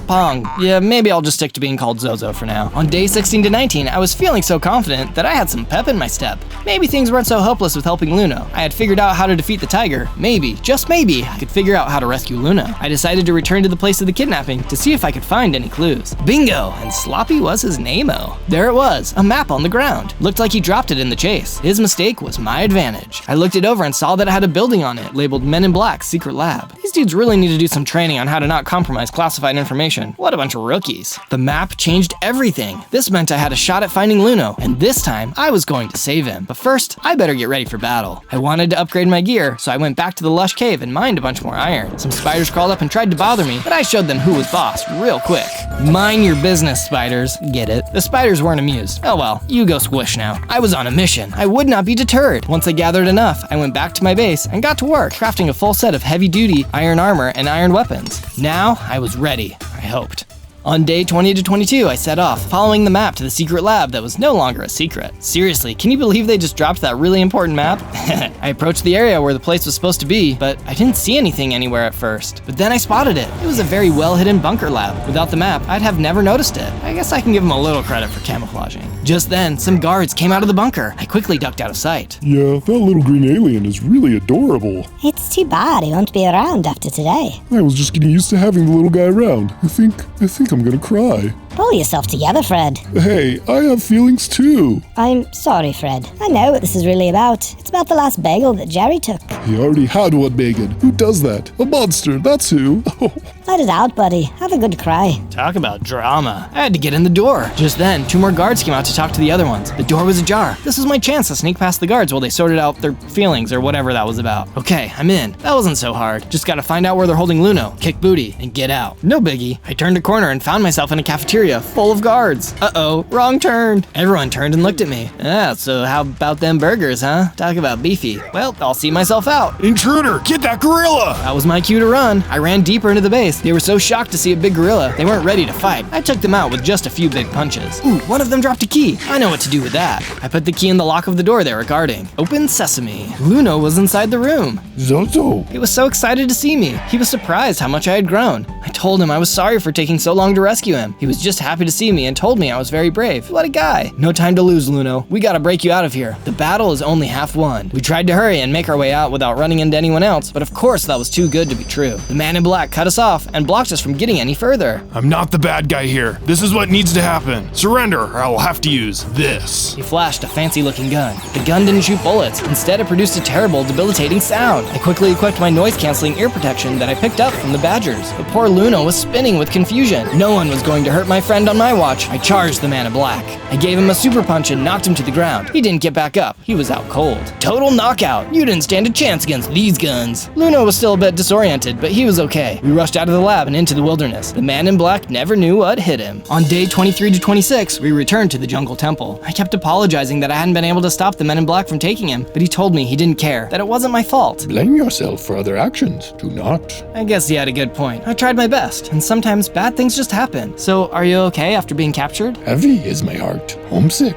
I wish I could help. If only I could reach the moon. Wait a minute, I'm building a skyscraper sculpture. What if I build it so tall that it can reach the moon? Great idea that is. Great friend Zozo is. We ran over to the sculpture and continued building together. Phew, this was a huge undertaking. We definitely were going to need way more materials than we had in our stash. We would go find more supplies tomorrow. That night, as we both sat and looked up at the stars, we saw an interesting constellation. Does that make you think of anything? On days 27 to 31, I spotted a wandering trader walking by with his llama. I ran out and flagged him down. Good morning, can I see what you're selling? I am in need of a lot of andesite. Is that so? I don't have a lot on me right now, but I'm on my way to a quarry that has tons of stuff. I often go there to ply my wares. A huge source of materials that I can use for the skyscraper? What good luck. Thanks for that info. I'll certainly be taking a visit there. I got other stuff though, if you want to make a trade. I don't have any money. That's okay. You can buy on credit and I will come collect later. It's the newest craze. Buy now, figure it out later. That sounded good to me. I looked at his wares and saw an enchanted iron chestplate and a better helmet. I selected these items and then bid goodbye to the trader. I'd have to remember to come up with some money later. I went over to where Luna was and let him know I needed to make a journey to the quarry. I told him to wait at the base and make himself at home. I'd be back as soon as I could. Eat all the frogs and bananas you want while I'm gone. I headed out and eventually found myself wandering through the savannah. At one point, I started hearing some weird laughing around me. Back up, buddies. Trust me, you don't want a piece of me. But they clearly did want a piece of me. They didn't waste time in jumping all over me. There were so many of them, and they were fighting like there was no tomorrow. I was able to take quite a few of them out, but with so many around me, they definitely got a few good hits in. My sword proved to be strong too, but I had to give these guys some credit. They may have been smaller than me, but they really fought with a lot of heart. Unfortunately for them, it was me who ended up taking all of their hearts. Eventually, they were nothing but dust. Look who's laughing now. Actually, I feel a little bad for taking them all out, but fish gotta swim and Zozo's gotta survive. On days 32 to 35, I spotted the quarry in the distance on a mountain. As I got closer, I noticed it was pretty quiet. I didn't see any activity. Where is everybody? I poked around the quarry, searching for someone. Anyone. Finally, I came across an office. I walked in and saw a foreman sitting alone. Well, how do you like that? It's one of them big gorillas. I'll be mine. Never seen one of your types around these parts. I came here to get some skyscraper materials. Where is everybody? Shoot, you're out of luck, big feller. This here quarry had done shut down. Yes, sirree. Why, this quarry used to be a real resource hoedown, but we had to shut things down because of that gosh darn monster. Monster? As sure as I'm standing right in front of you, there's a terrible lizard creature snatching up my workers. No one dares work here anymore. It was an HR nightmare, and if I ain't got laborers, then I can't get no resources to sell. Well, if I take care of that monster for you, would they work for you again? I reckon that'd do it. Looks like I had my next mission. Slay the lizard, get the quarry back into working order, get boatload of materials. I started searching around for the monster lizard creature. I jumped down the mountain and eventually noticed a cave opening. That seemed like a good place for a monster to hide. I crawled around the cave, following its twists and turns. Eventually, the cave opened up and there laid a giant Komodo dragon. It was snoozing. I cleared my throat. Hey, I'm Zozo. I was just popping in to ask that you don't kill any more of the workers at the quarry, because it's really bumming everyone out, and the dragon jumped at me and snapped. Whoa, I'm sure we can talk this through. Nobody has to get hurt. The dragon was not interested in negotiations. I had no choice. I had to fight back.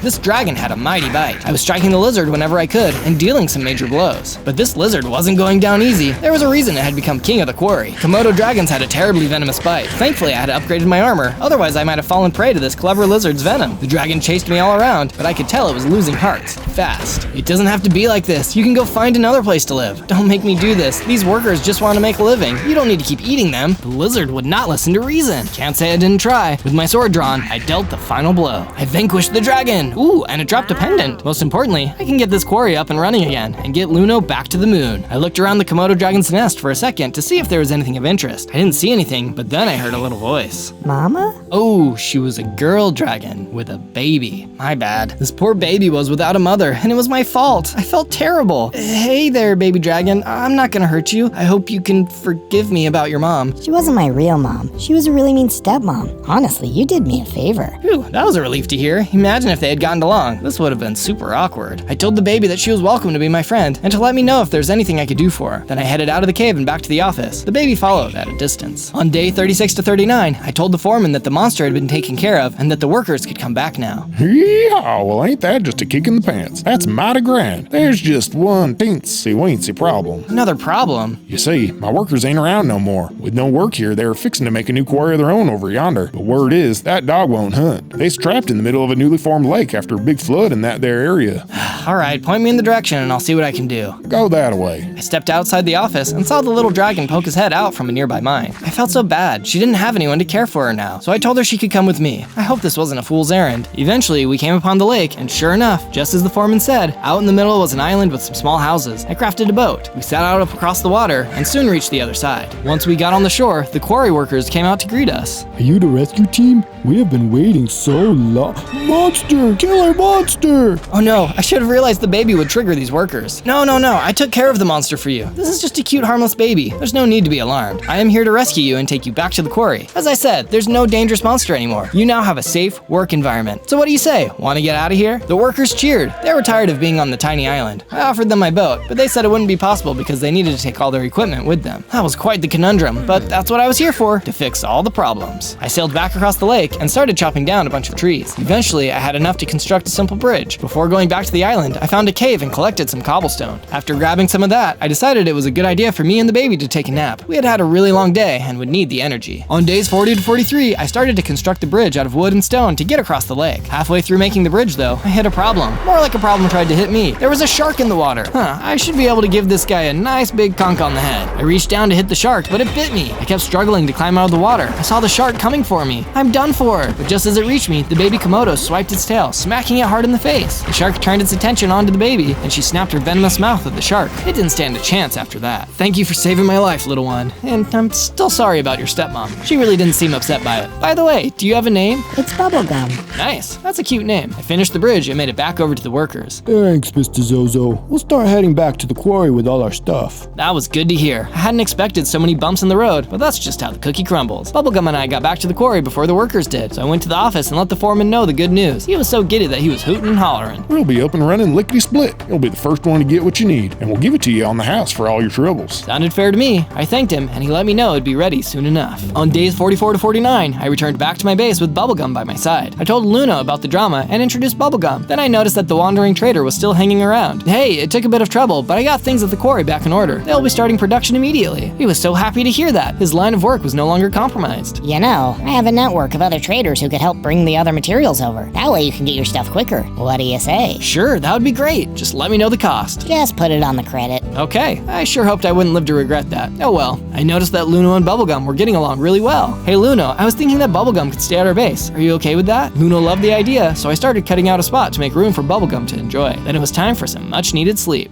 On days 50 to 53, the first load finally arrived from the quarry. You people sure work quick. Talk about a speedy delivery. We upgraded you to Wandering Trader Prime. What's that going to cost me? Don't worry about it. We'll just put it on your credit. Okie dokie. I realized I was going to need somewhere to store all these materials. That was no problem. I built more of the skyscraper, but unfortunately, I realized the next hurdle. Glass. I needed a lot of glass. This project was surely exhausting. I know what will help me figure out my problem. Sleep. In the morning, I spoke with the traveling trader and asked if he had any connections to some serious glass stash. You know, I do actually know of a glass factory, although it's some distance away. Well, sounds like I'm due for another adventure. I'll set out now. I felt better leaving Luna alone now that Bubblegum was there to keep him company. I traveled through a few different biomes and eventually wound up at the glass factory. It felt like deja vu. I had a sneaking suspicion that this place was not in working order, just like the quarry. I entered the factory and saw that it was staffed by piglins. You there. We have lost enough. Just leave us in peace. I'm not here to cause you any trouble. I'm here to purchase some glass. Is there a problem with the factory? Oh, there's a problem, all right. We've been overtaken by raiders. They told us they won't let us do any more mining for coal unless we pay them for access. But we're just piglins. How in the world are we to pay them? That stinks. I'm sorry, but I had Brussels sprouts for lunch. It makes me gassy. Oh, I didn't mean it like that. Well, anyway, let me know how to help you. I'm pretty good these days at roughing up bad guys. Let me go have a chat with them. The piglins were excited to hear it and pointed me in the direction of the raiders. I was happy to get going because there was a really stinky smell around that piglin. I went in the direction they pointed me to and saw the mine was full of raiders. I'm ready to raid the raiders who raided the mine. No more Mr. Nice Kong. These dudes were slowing down my skyscraper production, not to mention being jerks to the piglins. I charged into the mine, muscles ablazing. I was tired of all this drama. I had a moon to get to. I didn't have patience for these punks. It's chopping time. They didn't know what hit them. I swung my sword and took out a bunch of them with ease. That's what I'm talking about. I got lower into the mines and saw diamonds all over the place. Sweet sparkles. Don't mind if I do. Is that pun getting old? I don't care. I'm just going to keep saying it. I quickly mined a bunch of diamonds and then went back to kicking some mob bum. There were a lot of them, so they got a few hits in, but these guys were like pesky fleas. Annoying, but no match for what I'd been through. Sadly, my armor was getting pretty damaged. Once at the bottom, a vindicator with hoarding the stash. So, you've been keeping the piglins out of the mine so you can have all the diamonds to yourselves. Diamonds may last forever, but your reign of terror is over. But then it came at me hard. Now I was starting to get nervous. My hearts were starting to go down. Then I got a weird idea. The vindicator was instantly drawn to it, as if he forgot all about the fight. If it fits, I seats. The vindicator captain was trapped. Oh, I can't believe that worked. I jumped down and landed endless blows to Vindicator. If you sits, I chop you to bits. Finally, the Vindicator was no more, and I was left the champion in the room of diamonds. I looked around the room some more and also found some chests full of gold. I can pay back the traders with this. I really had come a long way since my time on that playground. On days 58 to 62, I woke up and took a bunch of coal and diamonds and went back to the glass factory. I walked in and they all squealed with delight that I wasn't dead. Praise Cole, you weren't overtaken. Does this mean you won, or did you flee? I'll let all this coal do the talking. I showed them some coal. You got Cole, but Cole can't talk, you know. You are very strong, but you seem to have knocked a few marbles loose up in that noggin of yours. I know, it's just a saying. Oh, never mind. Anyways, yeah, I got rid of all the raiders. Now you can go and get everything you need. Huzzah! Now we can mine our business for free. About that, you said you didn't have a way to pay the raiders, but why didn't you use the diamonds to pay them? Piglin seemed confused. They had no clue what I was talking about. Oh, you mean these shiny rocks? Bless your heart. Those silly rocks are utterly useless. Yes, too hard to even craft or melt down into anything. Again, I think you might need to see a doctor soon about that head of yours. Oh, brother. I'll just let them think what they want. They weren't the brightest bunch, but they knew how to make some good quality glass. That's all I needed them to know about. So, should I be able to get regular deliveries of glass soon? Piglins let me know that they would make sure I was their priority for sending glass to. And as a gift for helping them out, they gave me a furnace sword. It showed how much they valued coal over diamond. This sword was so cool. I thanked them for the great treasures I now possessed. I couldn't wait to show my friends what I had found. On days 63 to 66, I returned back home to my base. I had glass from the factory and now would get regular deliveries coming from the depot very soon. I was very excited about how things were looking up. I told my friends all about my adventures fighting the den of dangerous raiders at the mine. They were both so impressed and excited to hear about it. And then I said, if you sits, you be chopped to bits. Huh, nice one, Zozo. Yes, that it you still have. I decided to craft diamond armor for each of us. Once I had the armor finished, I walked out and found the wandering trader. I was excited to fix my credit score with him. Hey, I'm ready to settle my debt. He couldn't believe I had enough to pay him. I gave him a giant amount of gold, and he was super happy about it. Finally, my wife won't be so mad at me anymore for not getting paid for my labors all the time. With the stash of new materials I had acquired, I began to add more to the skyscraper. You know, some windows, some walls, that kind of thing. This bad boy was getting some good height to it. Luno came and admired the work I had done. He said he was lucky to have a friend that cared so much about getting him home. I knew he would do the same for me. I also know he would like and comment on my YouTube videos, and you should too. On days 67 to 70, I was on top of my skyscraper when Luno pointed to something in the sky a good distance away. What could that be? Oh, I think it's a bird. Wait, no, it's a plane. No, it's the man in black. Oh no, he had found us. It'd be pretty hard not to see, I guess. I'm sure you could see it from miles away. The man in black was traveling via jetpack through the sky. I'm sorry, but that alien must come with me. Give him up or I'll have to take him by force. His name is Luno, and he is staying. Don't make me beat you up again. I would like to see you try. I jumped at him, but he flew off the skyscraper. Ugh, get over here and fight me like a man. He zoomed around me. Every time he got close, I would swat at him, but he was always just out of reach. I was running all around the skyscraper top. Then the man in black dive bombed me. Dude, I almost fell off. He dive bombed me again and I slapped him away. The next time, the man in black didn't come at me. He made a beeline for Luno instead. Luno was about to be taken. Luno! Luno held his little green hand up towards the man in black, and the man in black stopped moving in midair. The little alien had mind powers. Luno, you never told me you had special powers. On the moon, they are not so special. Here on this planet, we consider that a superpower. Now hold him right there, Luno. I'll finish him off. I punched the man in black's jetpack enough times that it malfunctioned, and he went plummeting to the ground. Look, he's falling. With style. We sure make a good team, Luno. Thank you, friend. A great warrior you are. A good heart you have. A secret, I must tell you. Fell from the moon? I did not. Come here to seek help? I did. Being killed by a moon monster, my people are. In need, we are, for a champion. Told you I should have. Worried I was that you would not accept the challenge. But now I know you are the most brave hero. Sorry I am for not being upfront. Don't be sorry. I would be happy to help once we reach the moon. Thank you for being honest. Our conversation was interrupted by screaming from down below. What happened to the MIB we should see? On days 71 to 74, Luno and I got to the bottom of the skyscraper only to discover that the man in black was still alive. I felt kind of bad for him. Well, I felt bad until I saw he had bubblegum on a leash. The man in black managed to get his jetpack working and took off with bubblegum, leaving us shocked at the turn of events. This guy is the worst. I can't believe he survived that fall. And now he has sweet baby bubblegum. Luno and I were so sad. Why would he take her? It just didn't make sense. Did he think she was an alien? What did he want with her? I spotted something on the ground. Maybe it was part of the jetpack. It was a strange material. I didn't recognize it. You okay there, Zozo? Sounded like there was a big fight happening. A piglin delivery guy stopped over to check on us.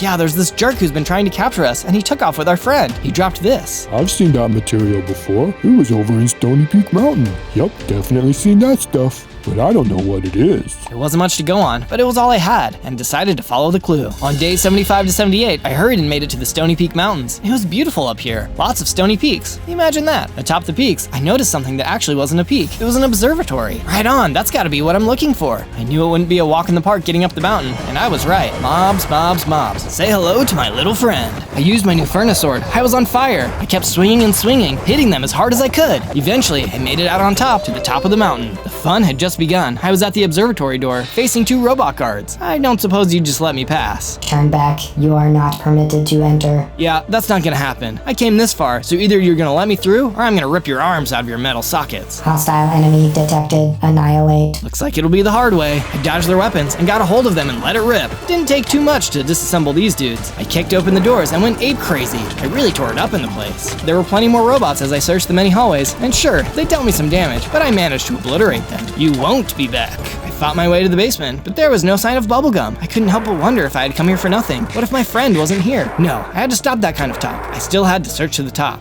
On days 79 to 84, I headed for the top of the observatory, and what do you suppose? That smug man in black was waiting for me at the top. Bubblegum was in a cage next to him. Well, well, well, if it isn't the man in splat. Get it? Because we tossed you off a skyscraper? I noticed there was a giant telescope pointed at the moon. Didn't anyone tell you it was rude to spy on people? You don't know anything about me or this operation. I demand that you bring me the little green alien. I will trade you for your non-alien friend here. Let me think about that. No. But you will give me back my Komodo dragon and leave us alone forever. And if not, well, then this conversation has got me really fired up. Let's rumble. We went head to head. This guy had all sorts of techie weapons. He knew he had to up his game against me. Clearly, he had expected this fight. We aimed, we hit, we blocked, we jumped. Why do you even want the alien? Just so you can torture him in your stupid little lab with your emotionally distraught guards? Yeah, that's right. I know all about your bagel incident. I won't let you hurt my friend. Ugh, Fred, I'm so firing him when I get back. Listen, we aren't going to torture the aliens. I'm trying to protect it from violent animals, like you. And yes, we will study it a little, but nothing harmful. I saw that alien come down from the moon in my telescope. I've been searching for him ever since, and then you butted in. We continued to fight, but I slowed down a bit. Hold on. We both want to help Luno. That's the alien's name, by the way. You'd know that if you were friendly for once, instead of using force to get the alien. He needs help. There's a moon monster destroying their lives, and I'm going to help stop it. We stopped fighting. That explains a lot of what I'm seeing in my telescope. I think I had the wrong idea about you, and I think you had the wrong idea about me. I'm sorry. I see now that you were looking out for the aliens, Luno's best interest. Maybe we better stop fighting each other and team up instead. What do you say? Well, as much as I was looking forward to kicking your butt King Kong style, I guess we can let it be. Now, can you let my baby friend go, please? Yeah, sorry. We thought she was an alien too. You really need to get out more. So, what was your plan to save the Lunarians? Building that skyscraper to touch the moon. Then, I'll go to the moon and face the monster. We got bubblegum out, and the man in black told me to return to the base and that he would be there soon. First, he needed some time to work on a tech weapon and started the trek home with bubblegum. A jetpack would have been handy, but oh well, walking was fine. On days 85 to 89, I arrived back to the temple with the baby in tow. Luno greeted us excitedly. He couldn't believe I had found bubblegum. Nothing there is that you can't do. A hero you are. I was excited to tell Luno all about the encounter with the man in black. I explained that he wasn't going to be a threat any longer, but in fact, he was going to help. Luno and bubblegum went inside to catch up. I was lucky to have found those two. I didn't have a family, and if I really was a King Kong, it sounded like I was the only one. Family comes in many forms. There's the family you're born into, and the family you make along the way. A wandering trader interrupted my monologuing. I've been watching you. I'm moved by how much you care for your friends. It reminds me of our good friend Johnny. Rip. He was always sticking his neck out for me and saving me from things. In his honor, I'd like to give you an upgrade, free of charge. This will make you even stronger, if you can imagine that. I thanked him profusely. What a nice guy. I climbed up into the temple and realized I hadn't had much time for renovating the temple. I wanted it to look impressive for the man in black. I added upgrades and a lab area for the man in black, in case he needed it. It took a lot of hard work, but after a while, I was able to get everything completed. That's when I heard some shouting. Oh, what now? It was a piglin and a delivery person. They weren't in any trouble, quite the opposite. They were excitedly letting me know that the deliveries were complete. Oh, thank you for your hard work. On day 90 to 94, I crafted the enchantment materials the trader had given me. I was able to fully enchant all my armor and gear. I was super excited about that. This armor is perfect. I was ready to finish the work on the skyscraper. I buzzed around, building it taller and taller and taller and taller. This skyscraper was truly a ridiculous height now, and it was practically out of the Earth's atmosphere. I steadily climbed to the very top of the skyscraper to see how much closer I needed to be to the moon. I realized I was having a hard time breathing. There wasn't much oxygen up here. I guess I hadn't thought about that. This could be my undoing.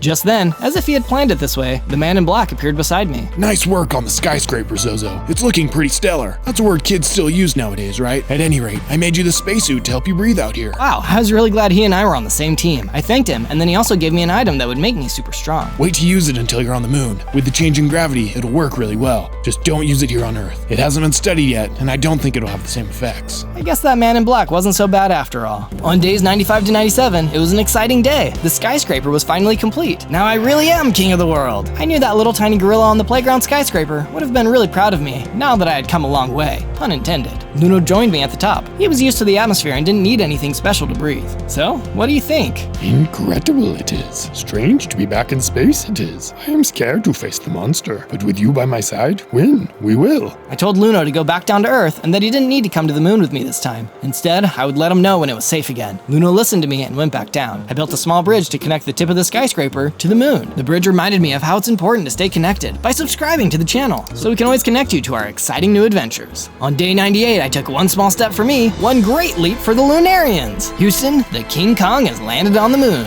It was so cool being on the moon. This gravity was crazy. I started to bounce around to take in my surroundings. I didn't see a single soul, but I did see a half-destroyed moon base. Something had definitely been here causing trouble. It was then that I remembered what the man in black gave me. I pulled out the strength potion and chugged it down. I could feel the power coursing through my veins. Whoa, this feels amazing. I started growing like crazy, becoming a mighty King Kong, just like the one the explorer had told me about. He was right. I did have it in me to become a great Kong. Zong Kong. Zong Zong? Either way, I was mighty. And check out my hearts. Now that's what I'm talking about. All this commotion must have gotten the attention of the moon monster though, because he came out of his hiding space next to the ruined base. Prepare to meet your match. The monster opened up its mouth and breathed lasers at me. Whoa, I didn't expect that. I then crashed into him, knocking him off balance. He continued to shoot lasers at me. Ew, those lasers are wicked hot. We rolled and brawled all over the moon. He had some really powerful attacks. They hurt and did some major damage to my health. I wouldn't have stood a chance if it wasn't for this mega strength potion I took, so I sucker punched him real hard. I opened my mouth to test out my supersized roar, but the sound waves didn't work right on the moon. Shoot, I was really hoping to use that ability. I would just have to make do with what I had. Heart counts for a lot, and I was doing this for the creatures I cared for. On day 99, the fight raged on, and I found myself losing. This beast was just too powerful, and I was sure he had advantages of being on his own turf. I was pushed towards my skyscraper. I had to make a decision. If I didn't retreat now, I could lose the battle altogether. I got onto the bridge and started destroying it as I ran across to the skyscraper. At least I'd have the last minute to regroup and heal myself before... Oh no, the beast took a running leap and jumped onto the skyscraper. I just let this heinous creature off the moon. Oh, this was bad. This was very bad. I couldn't allow him to climb down and start destroying Earth, and it was all my fault. I fought with all my might, and I was super weak now. Things are not looking good. I think this is the end. The monster got ready to deliver his final blow when suddenly he stopped. He was frozen. I looked around. To my great relief and surprise, I saw not just Luno, but a bunch of other little aliens that looked just like him. They were using their mind powers together, bravely and triumphantly. You saved me. Saved us, you did. Showed us bravery, you did.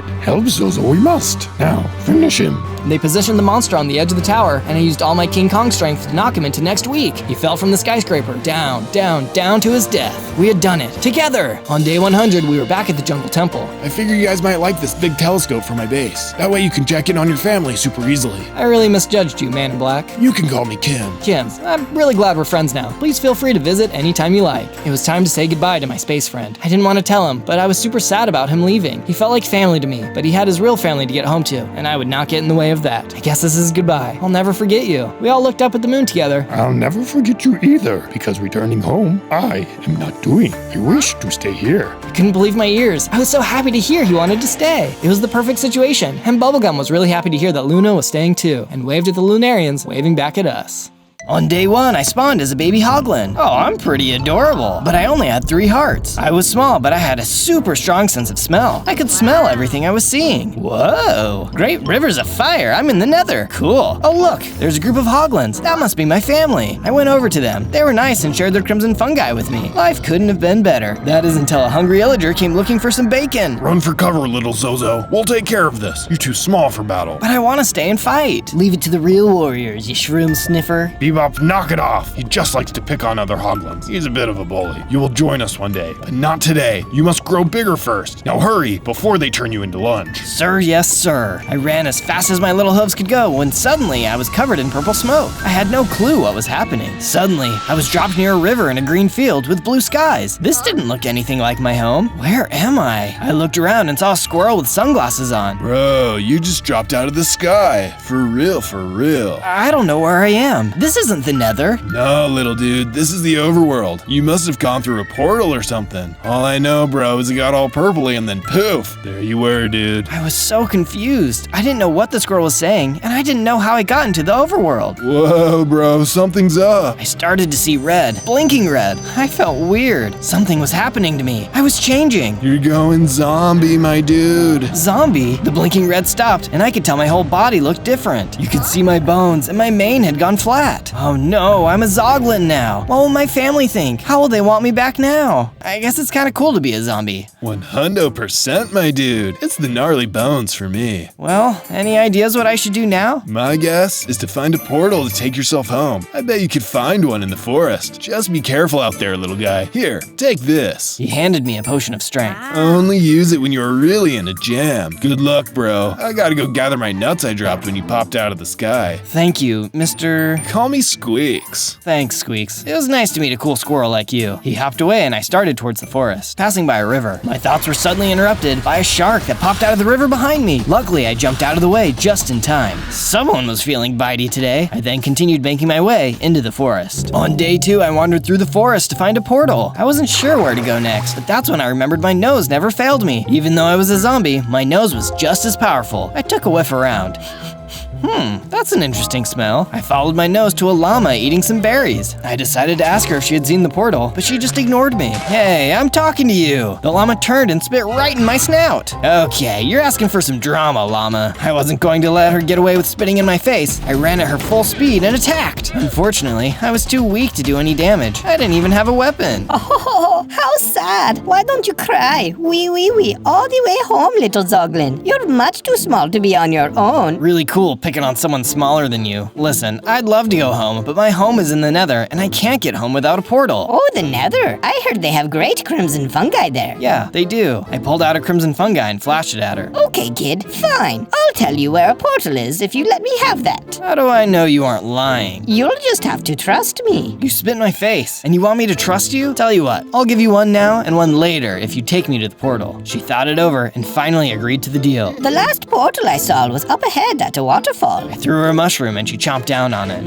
A little spicy with some smoky flavor. I like it. All right, come on, follow me. On day 3, we came to a clearing, and up ahead was a glistening waterfall against a big cliff. There it is. The portal is up ahead. This is where we part. Time to hand over the other half of that mushroom. I handed her the rest of my mushroom, and she gulped it down. You know, kid, you're not so bad. You're not so bad yourself, llama. Thank you for showing me the way. Well, let's not get all mushy. Good luck, and try not to get in any more trouble. The llama trotted off into the forest, and I headed towards the waterfall. It was so beautiful that I forgot to pay attention to my surroundings. Out popped a snake from the long grass. Mind if I slither on by? I guess the snake did mind. The snake was trying to strike me, but I was determined to get to the portal. I didn't have a weapon, but I had my tusks, and I was bigger than the snake. I hit him good and hard, knocking him out. Your history, snake. As he disappeared, I saw he left behind eggs. Oh, nice. I better hold on to these. The portal was just up ahead. I could see it now. Unfortunately, I could also see a pack of wolves. Please, I don't want any trouble. I just need to get back home through that portal. I can pay you in eggs? The Horned Enderman has commanded all ZOGLINs to be taken to him. You're coming with us. Just then, a bunch of skulls came shooting at the pack of wolves. The wolves backed up, but stayed close, guarding the portal. Come with me if you wish to live. This dude was a little creepy looking. I'm sorry, who and what are you? I'm a wither. My name is Smithers. Now come on, those wolves are going to try and take you to the Horned Enderman. We have to get you out of here. I have no clue what you're talking about, but I don't want to be eaten by wolves. So yeah, let's go. On days 4 to 5, I followed Smithers into the shadows of the jungle. You need to make some weapons, little ZOGLIN. Now is a good time. After that, I have a quest for you. I need you to find the Mushroom Field Islands. Only a special hoglin can find them. But I'm trying to get home. I need to get to the portal. If you find these islands, I will help get you home. For now, all the portals are being guarded. I think you are the ZOGLIN the Horned Enderman is searching for. Me? You got the wrong Zog. I'm just your average ham. Yeah, you might not be special, but we shall see. How will I know the way to the Mushroom Island? Follow your nose. If you really are the chosen one, you will have extra strong smelling powers. With that, Smithers flew away. It left me with a million questions. And what was that about smelling powers? I always had a good nose, but no, I couldn't be the one they were looking for. One thing was for sure, I needed to be able to defend myself. I started mining wood, stone, and coal. Then I made myself a crafting crafting table. After that, I made a bow, an axe, a sword, and a pickaxe. Take a look at me now. All will tremble before me. Just as I was really getting into being dramatic, I caught the scent of something nearby. I wasn't alone. I looked up and noticed eyes staring back at me. An ocelot jumped down from the tree. He crouched, getting ready to pounce. Easy, little kitty. You wouldn't want to eat me. I'm rotten and don't taste good. But the truth was, I was scared. Those claws were no joke. How would I ever be able to win this fight? Oh wait, the potion! I quickly pulled out my potion of strength that Squeak gave me and drank it. I grew a little bigger and got extra hearts. It's a good thing I met that weird squirrel. The ocelot pounced as I tried to get out of the way. We kept swinging at each other until I was able to push him out of the way. Luckily, I noticed that there were some arrows nearby.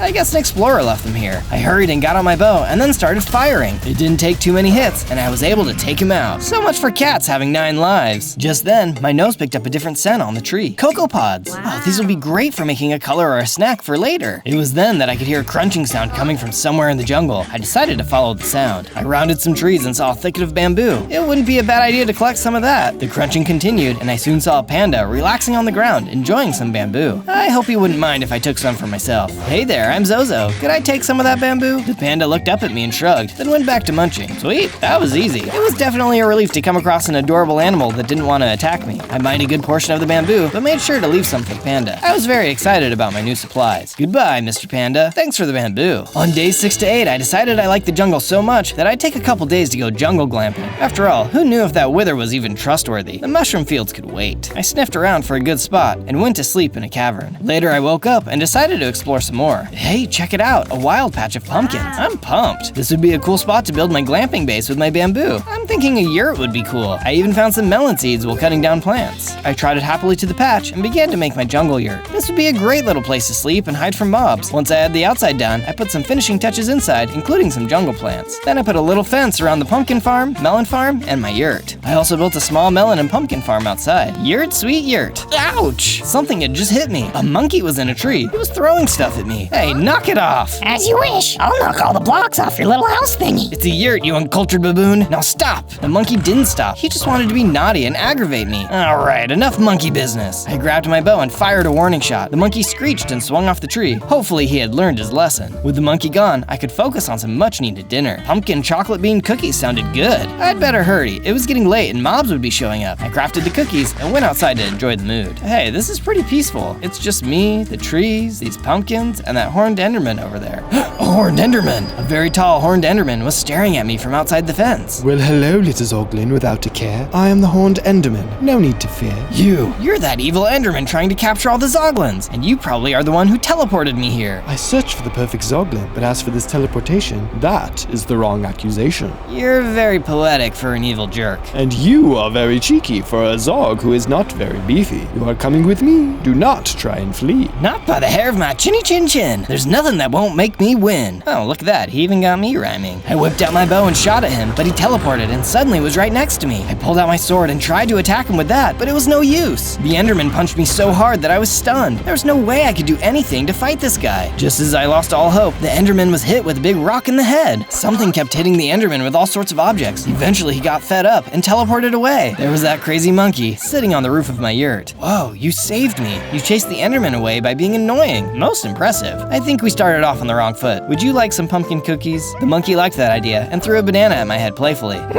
Aren't you glad I didn't throw a rock? What a silly monkey. I'm glad he decided to come back after all. Soon the monkey left and I went to sleep. On days 9 to 10, I thought I'd sniff around to see if the mushroom field was anywhere nearby. I set off around the jungle. I didn't smell mushroom fields, but I did smell a village nearby. I figured I could sniff it out. Maybe there would be some shops. I exited the jungle and kept sniffing and walking until I finally found a village. I walked into the village and all the villagers were looking at me. They didn't seem too excited about me being there. I walked into a shop and the shopkeeper didn't want to sell me anything. He said Zoglins were dangerous to have around because it might bring the horned enderman's cronies around. Man, this enderman is ruining everything for me. I was about to leave the village when a chicken went flapping past me. The villagers were upset. They chased the chicken around, but it got away and ran out of the village. She is gone. The heavenly hen has left us. We will be cursed. Hey, maybe I can help. You? What are you going to do besides bring the horned enderman around these parts? I've got a very sharp-smelling nose. I can follow her scent and track her down. Very well. Find the heavenly hen. Okay, but if I do, I get to pick some things out of your shops for free, okay? Fine. Whatever you want. Please hurry. And whatever you do, don't look her in the eyes and don't threaten her, or you will regret it. Okay, that's strange, but fine, I won't. I had seen some really cool armor in the shop, but I probably couldn't afford it, so this was a good deal for me. I headed back towards the jungle to find the chicken. On days 11 to 13, I trotted toward the jungle mountains. I climbed up a hill covered in foliage. It was kind of hard to see, so I started chopping down some of the jungle leaves. Whoa! Oof! The leaves were so thick, I didn't see the quarry below my feet. Oh no, I disturbed a nest of scorpions. Yuck, these guys were nasty. I'm in a real pinch. I tried to tell them that I meant no harm, but they were not going to leave me alone. I did not want to get stung. I swung my sword to get them to back off. Yikes, that was a close one. I jumped above them and pulled my bow out, hitting a few of them. I wanted to just get out of there, but the problem was, I smelled the chicken down there. Maybe she got eaten, but it was just then that I saw a mine shaft below. Maybe the chicken had hidden inside there. I'd have to take these guys out. One by one, I finished them off, except for one. It was gold, and turned out to not be a scorpion at all. It was a scorpion-sized gold statue. I decided to enter the mine shaft and check the statue out. On day 14 to 16, I was inside the mine shaft and had a smell around. It didn't just smell like chicken, there was something else too. Oh, jackpot, so many resources, but most importantly, iron. Something was a little creepy about this place. Okay, Zozo, ignore the creepy feeling and just keep mining, just keep mining. After that amazing song, I created a crafting table and furnaces to smelt the iron I just collected. I had enough iron that I could craft myself some iron armor and tools really quick. Something told me I was going to need it. I continued deeper into the cave to find the chicken. Hold up, what's that? I pulled my axe out. It was a spider. But wait, it was another gold statue. What is going on here? I just need to find this chicken and get the creep out of here. Soon enough, from the shadows, crawled a mob of spiders. I knew my spidey senses were tingling. They weren't deterred. They just kept coming. One of the spiders hit me good. It was a big hit. I swung around like crazy and finished off all of the spiders. He left behind a bunch of webs, a crafting table, an iron sword, and some arrows and a slime ball. I guess some explorers must have left in a hurry. I collected them all and made a lead out of some of them. I kept walking down into the cave and eventually saw some lava. Across from the lava was that crazy chicken. You are lucky you aren't fried chicken by now. The chicken stared at me with angry eyes. My body felt weird. I suddenly remembered what the villager said about not staring at the chicken in its eyes. I tried not to look directly at it and started making a bridge across the lava over to the chicken. Listen, Miss Hen, I'm just trying to help you. I've got some cookies for you. I'll give you some if you follow me out of here. She didn't say anything because she was a chicken, but I assumed she was okay with this. She ate them and then followed me across my bridge. Well, that worked out. Come on, let's get you home. Everyone is worried about you. On days 17 to 19, we had made it out of the cave and were on our way back through the jungle when the ground under my feet felt funny. It was so soft and squishy. Then I realized I was sinking. It was blue quicksand. Help!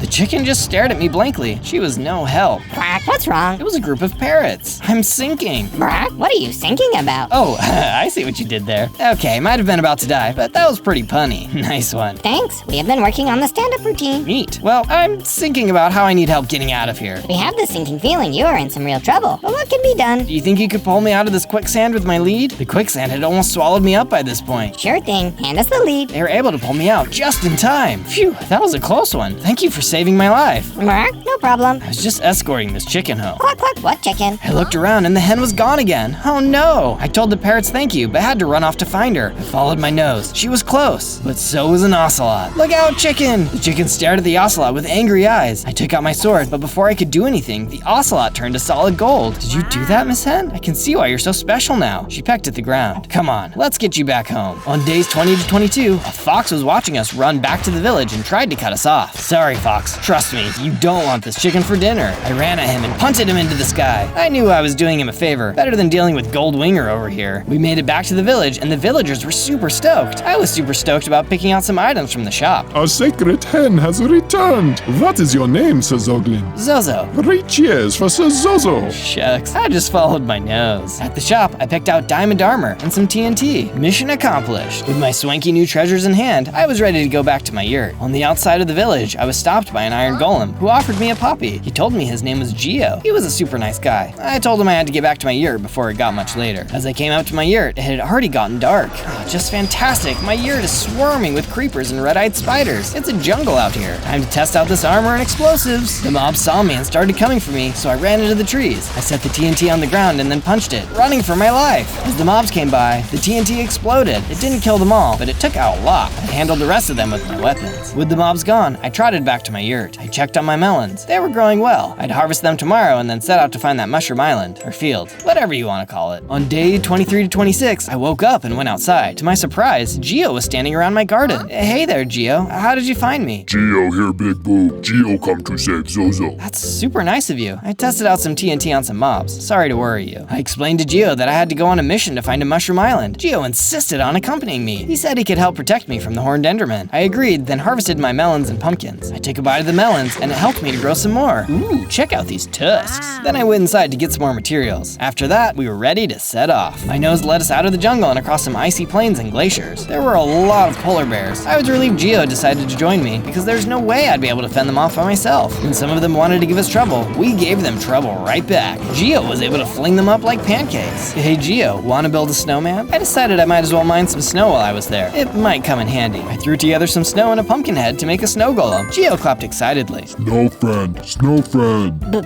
Happy birthday. Yes, happy birthday to you, Ice Golem. My name is Zozo. This is Geo. What's your name? Burr. Burr, huh? That checks out. Play with Burr. Sure, we can take some time to play. Hey, I know. What if we build a snow fort out of snow? Play. Burr, play. I made a little snow fort and we had a snowball fight. It was very fun, but Geo was a little too strong and hit Burr too hard, and he poofed into a giant pile of snowballs. Don't worry, Geo. Snowmen don't last forever anyways. We collected his snowballs and added them to our supply. At least he could always be with us now, in a weird sort of way. On days 27 to 31, we wandered to the seaside. The smell of Mushroom Island was super strong. I was led to the seashore. We looked out and saw an island with funny red trees. I think that's it, Geo. Now to get over there. I crafted a boat, but it wasn't big enough for Geo to come with me, so Geo agreed to hang out on shore until I came back. As I sailed closer, I realized the red trees were actually giant mushrooms. I started to drool. Someone was on the island already. It was Smithers. You found me. You truly are the chosen one. Only a Zoglin with the strongest sniffer can find this secret place. Why does the Enderman want me? I will explain everything, but let's show you around first. I ran around the island exploring its resources. This ground was so spongy and bouncy. Oh, look, cows. Wait, those are mushrooms. That gave me an idea. A huge statue would be pretty cool in this field. I gathered up some supplies and started working on the first part of the statue. The cocoa beans would also be perfect for some brown dye. I'd want some red though too. I'd need to get some red flowers on the mainland. Smithers showed me the base he had made. It was a nice little cube. You know, Smithers, this is awesome, but are you okay with me doing some renovations? Just so it's big enough for all of us, including some of my friends I've met along the way. I mean, this is already a pretty elaborate cube, but okay, I'm cool with it. Great, I'll start tomorrow. On day 32 to 35, I decided to make the base look like a giant red mushroom with spots. I wonder what gave me that idea. First, I'd need to make the stem. It would be a staircase, and then I could make the top a big mushroom-shaped room with a loft above that for bedrooms. We'd have a nice view of the island while we hung out in the base, and we could keep an eye out for danger too. I wandered around the main area inside. There's so mushroom in here. Get it? Mushroom? Mushroom? You should stick to sniffing and leave jokes to someone else. You can't please everyone. Outside, I created an awning for Geo to stand under and keep watch. Our base was ready for action. On day 36 to 39, I went back to shore to get Geo. Once on land, he and I mined some flowers and some other things for the base and statue. I smelled something familiar. Hey, I smell another Zoglin. I wanted to follow the scent, so we went looking. I had to see if they were okay. I followed my nose to a pillager base. A fire was roasting, and there sat a Zoglin chained up to a log. The pillager was humming and wandering around the yard. We walked up to the hut. Excuse me, but what are you planning to do with that Zoglin? The pillager nearly jumped out of his skin. He hadn't seen us sneaking up on him. Geo, kill pillager. Have at it, Geo. Geo, smash. That pillager didn't stand a chance against Geo. Wow, nice going, Geo. And look, there's an emerald on the ground now. I picked it up and put it in my supplies, then walked over to the Zoglin. Hey, my name is Zozo. I could smell you from miles away. I'm here to rescue you. Thank you. My name is Hogatha. The Horned Enderman sold me his dinner because I wasn't the Zoglin he was looking for. That's rough. I told Hogatha how to find my base and invited her to meet us up there. She liked that idea. There were voices in the distance. A mob of pillagers came into view. We better get out of here. We don't need that kind of trouble. Yep, time to run. I'll find you later. Good luck. On days 40 to 43, I was back at the base, and Geo and Hogatha had joined us. Hogatha added some grass around the base. It was looking pretty gnarly. I went over to the statue and kept adding to it. Things were coming together for this epic statue, but it wasn't done yet. Do you know what it's going to be? I'll have to keep working on it later. Smithers called me into the base meeting room to finally tell me all about what's been going on with this horned enderman dude. It all began with greed. I could tell a flashback was coming because the music got all dramatic. Flashback. Called it. The Horned Enderman had been taking over the overworld, enslaving and destroying. He seeks to control this world, and the Nether too. Everyone is afraid of him. He summoned the Witches of Fate. He asked them to reveal the location of a weapon called the Black Trident. It was powerful enough to raise up an army of the undead. They didn't tell him the location. We only know it's somewhere in the ocean. They did give him a prophecy of a ZOGLIN with a powerful enough nose to sniff out the location of this weapon. But they also said that this ZOGLIN could be his undoing. I believe that ZOGLIN is you. I know this because I was there. I was part of the Horned Enderman's close advisors. But I couldn't stand by any longer and see him destroying so many lives. I deserted him and went in search for you myself. We can't let him find the Dark Trident. I would never lead him to it. If you can get me home, you won't be able to use me.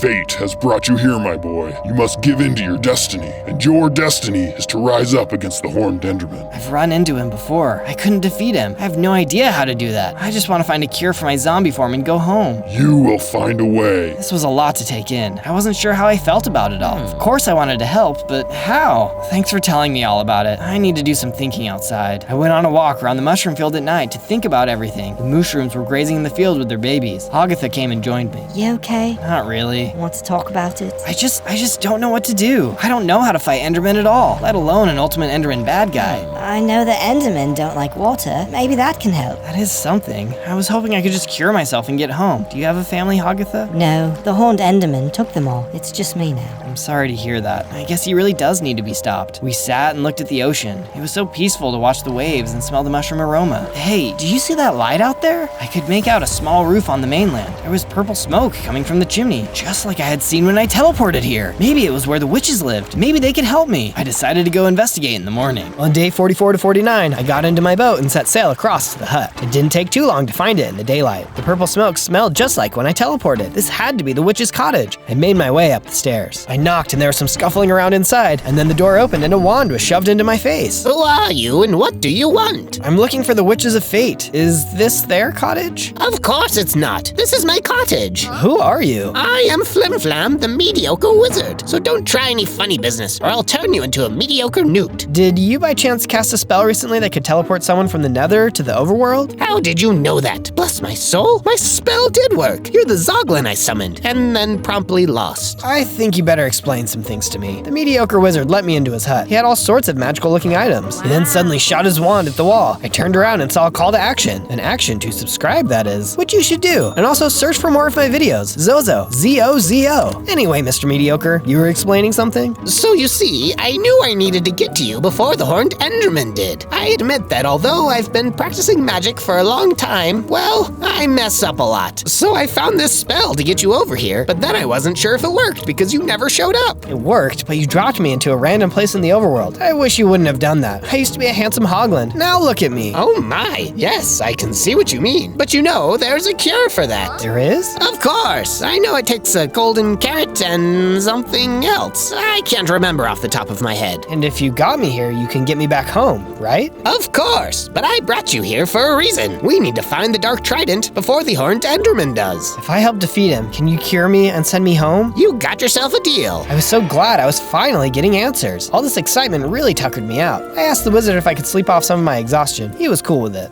On days 50 to 53, I looked around the wizard's hut and saw so many magic potions and wands. I see you are admiring my collection of magical objects. I like your wizard hat too. Oh yes, this hat is awesome. I can use potions and they last forever. Maybe one day you can get a wizard hat of your own once you've learned some things. So do you have a plan for how to defeat the Horned Enderman? Of course, you. And that was as far as I got. I bet some of your wands and potions will come in handy. Can I try one of your wands? The wizard agreed and selected an ice wand. I was pretty excited and I ran to the water to test it out. Abracafree stuff. I froze the water into ice cubes. I definitely like this idea of learning magic. I think you should come with me and meet our other friends. We have a mushroom base across the way. We can all make a plan. Can I take this wand with me? The wizard agreed, got in his own boat, and we sailed off. As we sailed across, we noticed something splashing on the surface. We got closer and saw it was a mermaid surrounded by a shark. Looks like it's a good time to use that wand, Zozo. I jumped out of my boat and jumped on the rock the mermaid was on, and excitedly took out the wand and started pointing it at the water around the shark. The water was turned into ice, and the sharks were frozen in ice cubes. You sharks need to cool it. Are you okay, mermaid? The mermaid came closer to me. Thank you for helping me out. That was a close one. Who are you guys? My name is Zozo, and this is Flimflam the wizard. We are just some friends who are trying to stop the Horned Enderman. You probably don't know who that is, huh? Actually, yeah, I do. Those sharks work for him. They were trying to get me to tell them where the Dark Trident is. What? Are you serious? That's why they want me too. We were just meeting up on the Mushroom Island to make a plan on how to stop him. How about I follow you over there? I can team up with you. That's a great idea. Follow us. We were assembling a pretty epic team. On days 54 to 57, we sailed up to the Mushroom Island. I told the mermaid to wait at the shore and walked up to the base. I introduced Flimflam to the group. Smithers and Flimflam were both suspicious of each other at first, but after some explaining, they both realized they were on the same side. I took some time to break away from the group and work some more on my statue. I added some good red coloring to it. I was halfway there. I made my way back to the base, and then I heard splashing in the water. I almost forgot about the mermaid. I went and spoke with her at the beach. Her name was Dolphine, but she went by Dolly. Dolly told me about why the sharks were after her. She knew of a portal called the Whirlpool of Want. They wanted the location. This whirlpool takes you to the Witches of Fate. I didn't think you could get to them. That's what they want you to think. What if you take us to this whirlpool? Maybe we can ask the witches if there's a weapon that can destroy the Dark Trident. Dolly agreed to this plan, and I went and let the team know where I was going. Before we left, I did what I could to make sure my health and weapons were shipshape. I was ready to follow the mermaid to the Whirlpool of Want. On days 58 to 62, we were out in the middle of the ocean when the mermaid pointed ahead. There it is. Just sail straight into it. You sure this will work? I didn't want to get stuck at the bottom of this whirlpool. Besides, I hardly knew this mermaid. This could be a trick. Pretty sure. Here, let me go in ahead of you. Let me see what happens. She swam right into the whirlpool and it swallowed her up. I waited for a few minutes. The whirlpool started to gurgle and out popped the mermaid. There she blows. Well, it looked like it worked. Onward. I jumped off the ship and into the whirlpool. The whirlpool had a portal at the bottom and it spat me out onto dry land. I was in the end? And what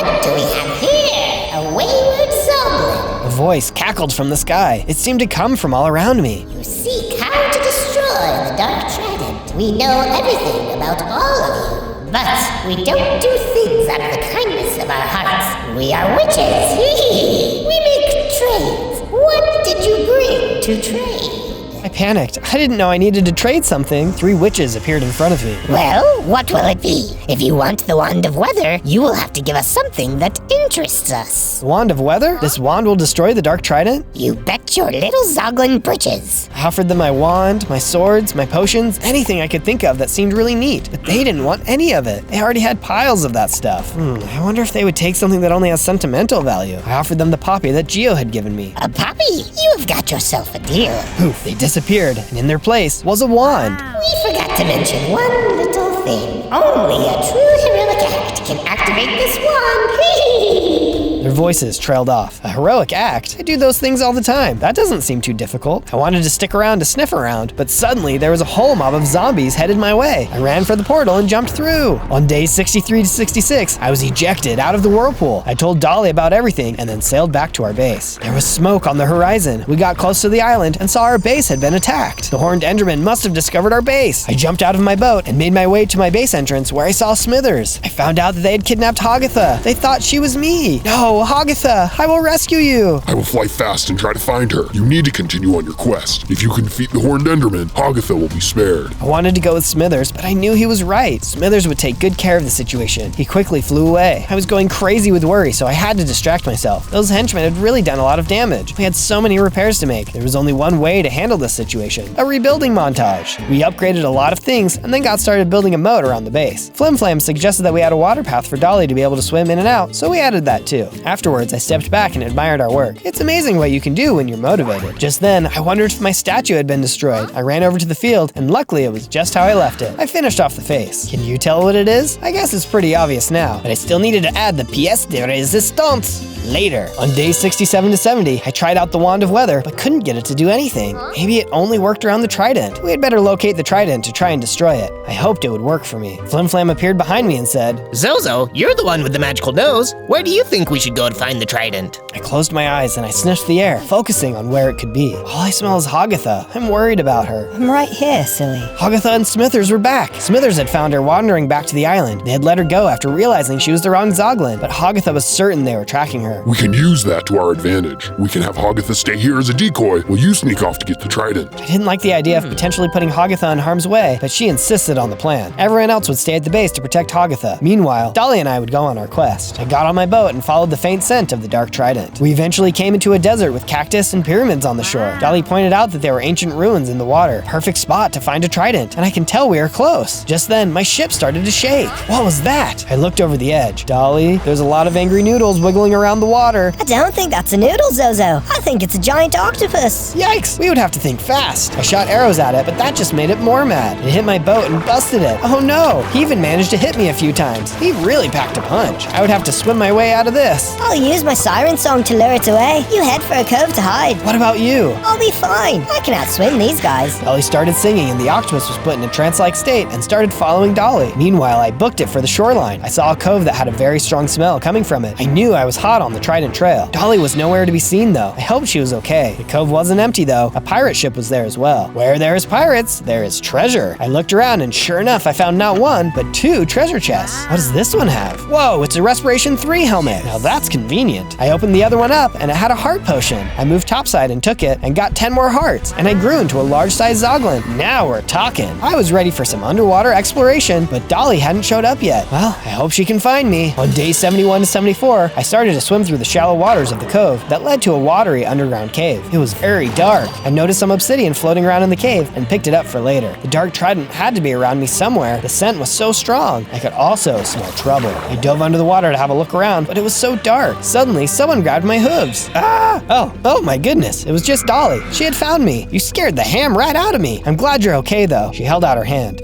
Sorry, Zozo. Look at this. This is a glowstone. It will help light our path. Awesome. It was so nice having Dolly to help me. She set the glowstone on the floor of the cave, and we could see a little opening. We swam through it. It led into a big space with large wall ruins. There were lots of tall vines growing all over the ruin. Hey, look. The dark trident was just sitting on top of a mound of sand. Just then, out popped hordes of drowns. I didn't come this far to be beaten by a bunch of water zombie punks. You're going down. We fought with all our might and wits. We had to win. There were many, but we were mighty. Sure enough, we were able to take care of all of them. Hi Finn, Dolly. We gathered around the trident. I got out my weather wand and nothing happened. We had just defeated all these drowns. That was super heroic. Shouldn't that heroic act have activated the trident? Were those witches lying? I don't know. Well, grab it and let's go. We can try to destroy it some more back at the base. I was hesitant, but I agreed. Now that you have obsidian, you can build a portal back home. Really? That will be awesome. Although, I'm still a Zoglin. We need a cure so I can fit back in at home. I like you as a Zoglin. I think you look cool. Thanks, Dolly. I just don't know what my family will think. Suddenly, everything started to shake. I reached and grabbed the trident. We had to get out of here. We swam back through the hole in the cavern wall and back up to the surface, and then back to the mouth of the cove. Everything was crumbling. We barely made it out in time. On days 75 to 78, I sailed back to our base. I thanked Dolly for all of her help, and she told me she needed to return to her kingdom before her family started to worry. I'll never forget you, Dolphine. At the mushroom base, I peeked through the window and saw my friends had finished my statue for me while I was gone. It looked great. It was a mushroom with a pumpkin on top to remember Burr by. You guys are the best. After that, we all gathered around the trident. I needed to destroy this thing quickly. I tried the wand again. Nothing. I've done so many heroic things. Why wasn't it working? I pointed it at the sky and thought about my awesome friends and how brave they always were. This time it jiggled a little, a few clouds came out, and made it rain a tiny bit. Well, that was something. You'll get the hang of this in time, Zozo. I believe in you. I was so distracted by the wand that it took me a while to notice the strong odor of evil floating into the base. The horned enderman had to be near. I picked up the trident, started sniffing around, and went into my base. On day 79 to 84, I looked outside our window. A bunch of endermen surrounded our base gate, and there was the horned enderman standing there. You've got to be kidding me. Little Zog,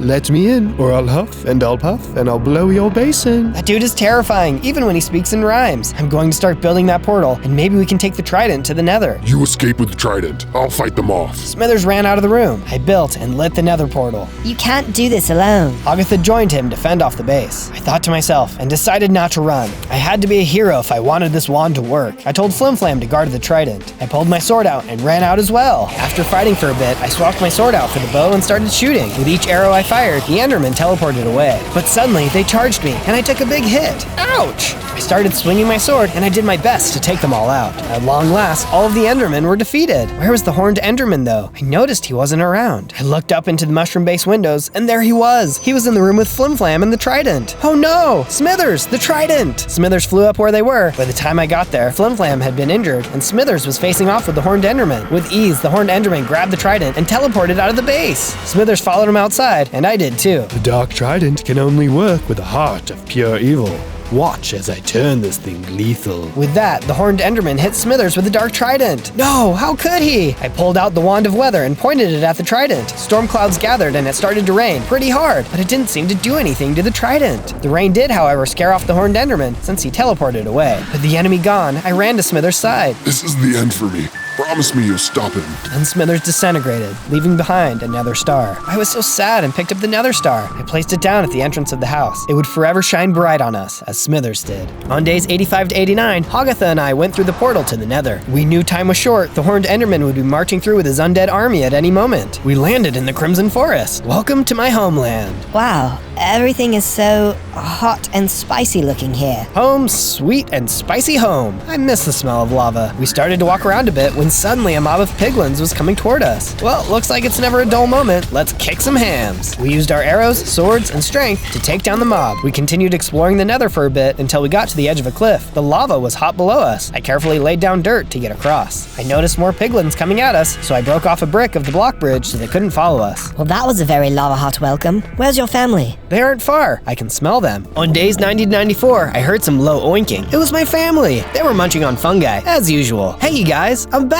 Who the oink are you? Oh, great. It was Bebop, the bully. It's me, Zozo. I look a little different now. I'm bigger and freakish looking. You're not one of us anymore. I just returned from the overworld, so I got zombified. But I'm still Zozo, and these are my friends. We have come to warn you. Warn us about what? Are you threatening us? You think you could just disappear one day and then come back and act all tough? That's it. No one threatens us. No, I'm not threatening. Bebop came charging at me. I put my head down and got ready to return his blow. I hit Bebop a lot, and he simply backed off. I'm bigger and stronger than you now, Bebop. Time to stop picking on others, or I'm gonna have to teach you another lesson. I told the rest of the ZOGLIN family what I'd been up to and where I went. These are my friends. They've been helping me. You see, we got a weapon that can stop this evil dude from coming here and destroying everything. He's known as the Horned Enderman. Bebop must not have learned his lesson because he butted in. We will never believe you. You're just a bunch of freaks. I'd much rather be a freak than a boring old piece of bacon. I pity you. You can't see past your own snotty snout. I used to worry about what you all would think of me as a ZOGLIN, but now I don't care. I'm proud of who I am on the inside and out. My friends taught me that. You can either show respect for me and my friends, or you and I can settle this again, for good. Hog to Zog. I pulled out my wand of weather. It was suddenly glowing and surging with energy. I had been heroic by standing up for myself and my friends, even against my own kind. I was done being ashamed of what I looked like. I loved my zombie self. I held the wand into the air and created rain in the nether. Okay,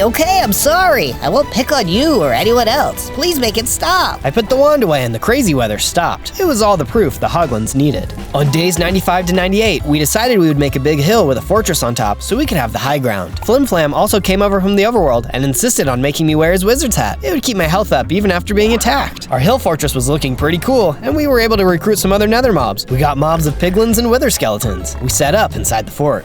It was then that the sky opened a portal and outpoured all sorts of undeads. Drowned necromancers, skeletons, zombies, zombified piglins, and husks. Fight hard and stay safe. We just need to stay alive long enough until I can attack the trident. The ZOGLINs attacked with their tusks to punt them away into the lava. The mutant piglins used their quality swords to cut them down. The mutant husks smashed with their fists. We were all fighting hard, but still, some of our allies didn't survive. I needed to find the Horned Enderman. The longer this went on, the more deaths there would be. The hordes of undead just kept coming too. But we fought with all of our might. After defeating some of the undead creatures, the piglin commander gave me a health potion. I drank it and my hearts leveled up. I got 20 hearts, and then I became even bigger. I couldn't lie, I looked pretty intimidating. After that, we returned to the fort. On day 99, I heard something happen at the portal again and ran out. The Horned Enderman finally emerged from the portal. Horned Enderman, you are going down. What are you going to do? Sprinkle me with water? Oh no, how will I ever survive such hullabaloo? Ha! See my mighty undead army. This world is doomed. There is no way to disarm me. Go ahead and laugh, but this is for Smithers. He threw the trident at me, breaking my armor. He was terribly powerful. Thank you for bringing me this trident. I think this is a death well spent. I heard my friends shout, and they came to my side. For Smithers! Their chant brought me strength. I shot the wand into the air. For Smithers! It started to rain. Thunder boomed loudly, and there was a mighty zap. A powerful bolt of lightning struck the trident. The Horned Enderman exploded, and the trident shattered. We did it! Just like that! The wand had worked! We all cheered and celebrated. On day 100, after we had finished celebrating and honoring those who had fallen, I had to figure out what I was going to do with the rest of my ZOGLIN years. I said goodbye to my family and promised to come home every Sunday for Crimson dinner. I would be the ZOGLIN wizard of the newly named Smither Island. But in the meantime, I would study more magic and defend the weak, always keeping a balance to good and evil. And most of all, I'd spread heroic courage, a love for others and oneself, freakish looks and all. I knew Smithers would be proud. On day 1, I spawned in as a zebra. Wow, I'm so little and I only have 3 hearts. I need to be extra careful. I looked around and saw some antelope. Then I heard someone calling me. Zozo, you're here. We love you so much. I turned and saw 2 zebras running over to me. These must be my parents. They nuzzled me with their noses. Oh, I love you guys too. Then out of nowhere, a savannah jeep sped by. A human dressed like a hunter jumped out and started capturing the animals. Run, Zozo. My parents leaped in front of me so I could have a chance to escape. I ran away and hid behind some rocks. I watched helplessly as the hunter caught my parents and put them in the back of his jeep. I was too little to do anything and I felt really sad. I barely had any time with my parents and now they're gone. I couldn't just wait around though. It was getting dark and I needed a safe place to stay for the night. I dug a little hole for myself behind the rocks and went to sleep. On day 2, I woke up confused. I was in a hole all alone. Then I remembered my parents and I felt sad again. I climbed out of the hole only to be attacked by some snakes. Oh no! I didn't have any weapons, so I had to dodge and run away. They chased after me, but I started to cross a river and they stopped. Phew, that was close. The water was really strong, but I finally managed to get to the other side. I really need to make some weapons for myself, otherwise I'll be snake food. I went to work gathering some materials to make myself tools. Once I had collected plenty of stone, I put up a crafting table and used it to make a full set of stone tools. It wasn't much, but it made me feel a little bit better. This'll just have to do for now. I figured I shouldn't cross the river again, so I found a spot near a tree and made myself a little shelter for the night. It's okay, Mom and Dad. I'll find you. I promise. And with that, I fell asleep. On day 3, I woke up feeling hopeful. I knew I could find my parents. I just needed a little bit of help. I'm sure someone knew where the hunter kept the animals he captured. I set out across the savannah when I noticed a baboon getting attacked by a boar. Someone help me! The baboon screamed and tried to run away, but the boar was too much for him. I'll help you! I jumped into action, distracting the boar while the baboon attacked. We managed to defeat him, and we jumped for joy. Not bad for the little guys. Hey, I'm Zozo. What's your name? I'm Barry. Thanks for saving my life. I owe you one. No problem. Hey, do you know where I can find the hunter that keeps trapping animals? He got my parents, and I could use some help getting them out. I can try. The hunter caught my family too. I followed him to his base, but it's basically impossible to get inside. Maybe we can do it together? Sounds like a plan. But first, we should rest up. You can come live at my hut with me if you want. It'll be safe there. That sounds great. Barry and I headed back to my house, and I made him a little hut right next to mine. It was small, but it was better than living in a hole. Good night, Barry. Good night, Zozo. On days 4 to 5, Barry and I made some adjustments. We set up a perimeter to our base and made our huts a little bit bigger. We also found some seeds so we could plant some food. It was actually starting to feel a little bit more like a home. Let's go hunt a hunter.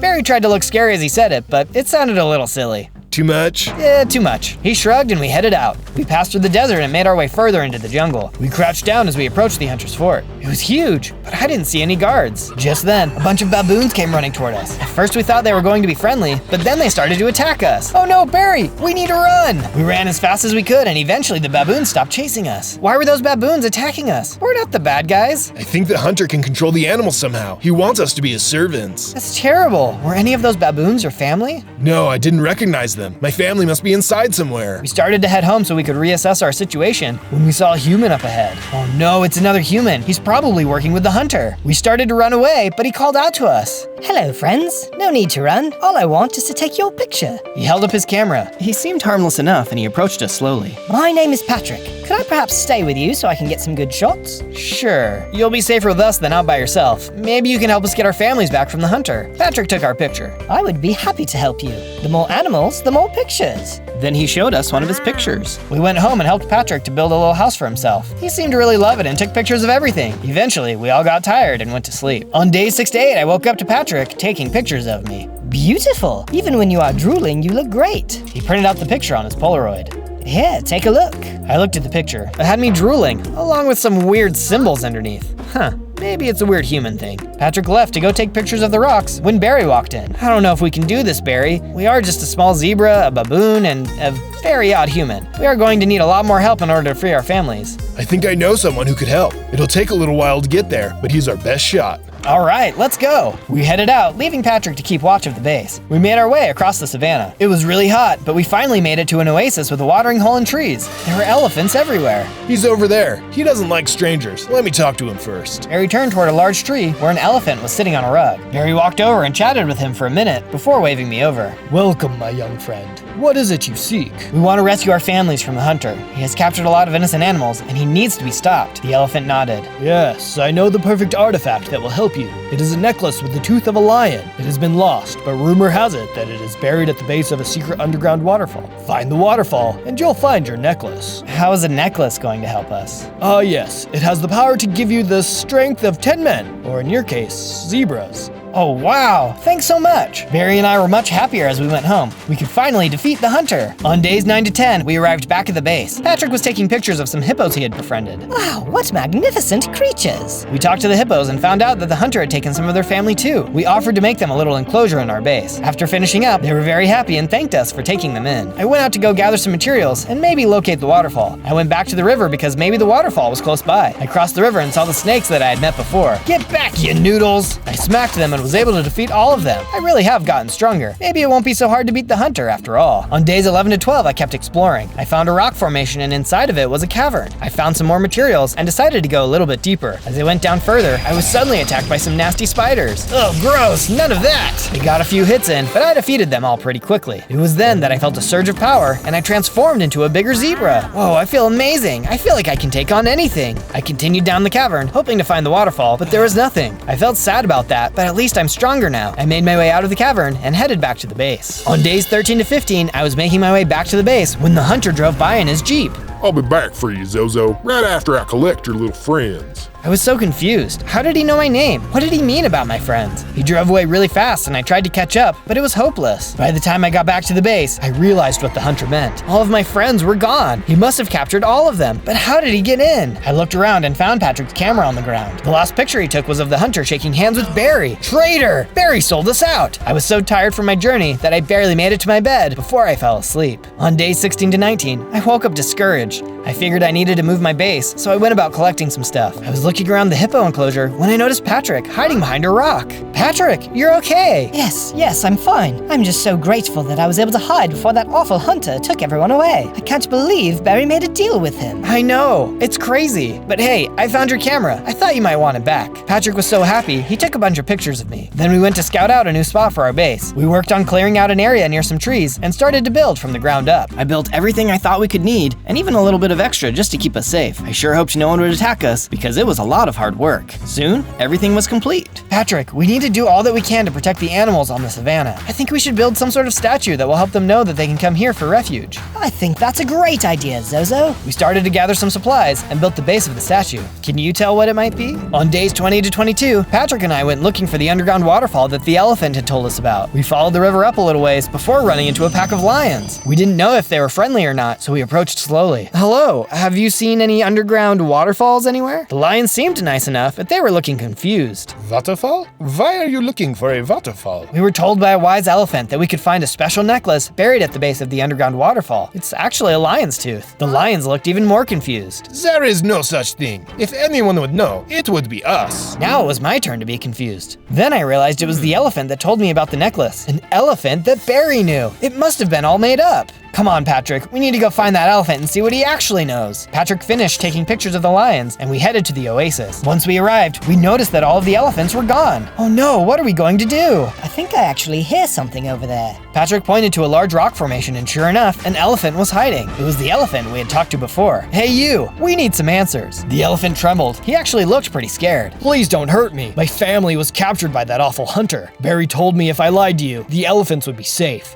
He's a traitor. The elephant looked really shaken up. I felt bad for him. I understand how you feel. Barry betrayed us too, and now the hunter has our friends and my parents. But if you come with us, you can have a safe home at our base. The elephant perked up. Oh, thank you. I would love to come with you. Of course. I don't think I know your name though. I'm Zozo. I'm Neville. Nice to meet you, Neville. We'll take care of you. We headed back to the base and made it home just in time for the sun to set. On days 23 to 26, I went to make some improvements to our base. I added some new fencing, a large garden, and fixed up a place for the elephant to stay. He seemed pretty happy about it, but I was feeling a little discouraged. What's wrong, Zozo? You've done a great job with the base. No way anyone is going to get inside. It's not that. I'm just upset that the lion's tooth necklace isn't real. It was my only hope to get my parents and friends back. I'm sorry you feel that way, Zozo, but guess what? The necklace is real. What? Then you didn't lie to us. We still have a chance to save my family. Well, it is real. It's just not a lion's tooth necklace. It's a special totem. It has the ability to turn you invisible, but it only works on those with pure intentions. That's perfect. It's going to be easy now. I guess I should also mention, the totem is guarded by a crocodile. Nobody can get past him. It Between the three of us, I'm sure we can get the totem. Using the materials I had on hand, I made some weapons and armor for the whole team. Then I went ahead and passed them out to everyone. We were ready to fight. We locked the base up and headed out towards the river. On days 27 to 31, Patrick, Neville, and I went looking for the crocodile. We passed a group of hogs on the way, and they tried to attack Patrick. Hey, I only wanted a picture. He tried to run away, but they kept getting hits on him. Neville and I charged at them, and after a minute, we defeated all of them. Great job, Neville. No way is the crocodile going to get us. We started to head out when we noticed Patrick wasn't following. He was looking down at his feet. Hey, are you okay, Patrick? I just feel pretty sad. All I've done is hide or run away. I couldn't even save any of our friends earlier, and it just makes me feel useless. You're not useless, Patrick. You're a friend, and you've helped more than you know. We all have different strengths. Just use your strengths. Patrick seemed cheered up by this and nodded his head. Thanks, Zozo. You really are a good friend. Patrick hugged me, and then Neville hugged us. It was a little squished, but it was a nice little moment. Neville even managed to take a selfie with Patrick's camera. Nice! We kept trekking through the savannah, all feeling a little bit better about ourselves. On days 32 to 35, we finally reached a watering hole. This is the watering hole, but I don't see the crocodile. I looked around, and sure enough, it looked empty. Maybe he went to go hunt somewhere else. When all of a sudden, there was a commotion. I felt something try to grab me, and I ran out as fast as I could. Whoa, that was close. It was the crocodile, all right. He was just super stealthy. How dare you disturb me? Can't you see I'm resting? We didn't mean to disturb you. We just want the totem you're guarding. And why would I give it to you? There was a hunter driving through the savannah, capturing innocent animals. He's captured our family and friends. We only want the totem so we can defeat him. How do I know you deserve it? You could just be lying to me. Well, if I didn't deserve it, then it wouldn't work anyway, right? The crocodile paused. I suppose that is true, but I can't just let you take it. You have to earn it. Bring me the golden apples off of the tree on that hill, then you can have the totem. The crocodile pointed toward the hill. On top was a small tree. All right, we'll do it for you. Not all of you, only you, little zebra. Prove to me that you are worthy. I wasn't sure I could do it myself, but I had to try. A lot of animals were counting on me. Okay, I'll go. I headed up the hill to retrieve the golden apples. On days 36 to 39, I made my way up the hill. But it wasn't just a hill, it was a mountain. Wow, this is a lot taller than I thought. I finally made it to the top and saw the apple tree. Whoa, that tree is bigger than I thought too. How was I going to reach all those apples? Just then, a monkey with a fancy robe appeared right in front of me. Hello, traveler. Come to retrieve some apples, yes? Yes, the crocodile down the mountain needs them. Ah, yes. It's been a while since he has sent someone up here to retrieve some. The last wasn't so lucky. What the heck does that mean? I shall present a scenario to you, and then you must answer a question. Answer correctly, and the apples are yours. Answer incorrectly, and you will die. Wait, die? Are you serious? Here is the scenario. Two monkeys are traveling together down the bank of the river when they see a banana lying on the ground. It seems to be a normal banana. They look across the river and see a tree. In the tree is a third monkey. He seems to be gathering bananas. One of the traveling monkeys says to his friend that they should take the banana on the ground, since the monkey in the tree is already harvesting bananas. How should the friend respond? I thought about it for a moment. They shouldn't take the banana. It's not theirs to take. The monkey nodded and smiled. You are correct, young zebra. In fact, if they had taken the banana, they would have taken the only good banana, since the ones being gathered were indeed rotten. They would have taken the only banana that the third monkey could have found for days. He would have starved if he didn't have that banana. These are yours for the taking. Wow, thank you. Stay true to yourself and remember what is most important. I thanked him again and he disappeared, along with the tree. Whoa, where did they go? I didn't know, but I didn't want the apples to disappear too. I hurried to collect them before heading down the mountain. On days 40 to 43, I arrived at the base of the mountain. My friends had set up a little camp next to the watering hole. I went over to the watering hole where the crocodile was barely visible. I retrieved the golden apples, just like you asked. You've done well. The crocodile submerged for a moment before returning with a rock in his mouth. Use it well, young zebra. You have earned it. On the outside of the rock were those strange symbols, just like the ones in the picture Patrick took of me. Maybe it wasn't just a human thing after all. I twisted open the rock and saw the totem. There it is. I better hurry back to the camp. As I arrived back at the camp, Patrick tried to take a picture of me, but I immediately activated the totem and turned invisible. Whoa, Zozo, where did you go? He took a picture of nothing because I was gone. I walked behind him and then deactivated the totem. I'm right here, Patrick. Wow, that's amazing. That hunter doesn't stand a chance. On days 44 to 49, we traveled back to the base. Patrick and Neville went to the river while I went to look for some food. We had been walking a long time and needed a rest. We even found some nearby plants we could eat. All of a sudden, a horde of boars came out from behind the plants. Oh, sorry, are these your plants? Without a moment's hesitation, they started to attack me. Hey, I just wanted some food. You don't need to hurt me. I managed to dodge and defeat all of them by myself. Just then, I felt a surge of power and I leveled up into an adult zebra. Wow, I'm a lot bigger now. I I noticed that it had more hearts, too. I felt like I was the strongest zebra in the world. Taking down that hunter was going to be super easy. I went back to my friends, and we talked about our plans. I think we should continue to build our statue once we get back, and then gather some supplies for better weapons. That's a great idea, Zozo. You can teach me to fight better so I can help you. Yeah, we'd love to help with the statue. We need as many animals as possible to know that they have a safe place to stay. I agreed, and we headed the rest of the way back to the base. On days 50 to 53, we arrived at the base. Using more of our supplies, Patrick, Neville, and I got to work on the next part of the statue. It was really starting to come along. Can you guess what it is now? It was looking really good, so we took a break and tried to work on our base. We set up some new enclosures just in case we had more animals come by. We felt really good about our progress when we heard a knock at the door. I looked outside, and there were a bunch of lions. Hey, you're the lions we met earlier. Yes, hello. We saw your statue and wanted to know if we could stay here. Some of our friends were taken by the hunter, and we have nowhere else to go. Could we stay here with you? Of course. We opened the door and the lions sauntered in. We showed them one of the enclosures we built, and they loved it. They immediately made themselves at home. Thank you so much. We would love to give you a gift as a token of our appreciation. One of the lions gave me some diamonds and gold as a present.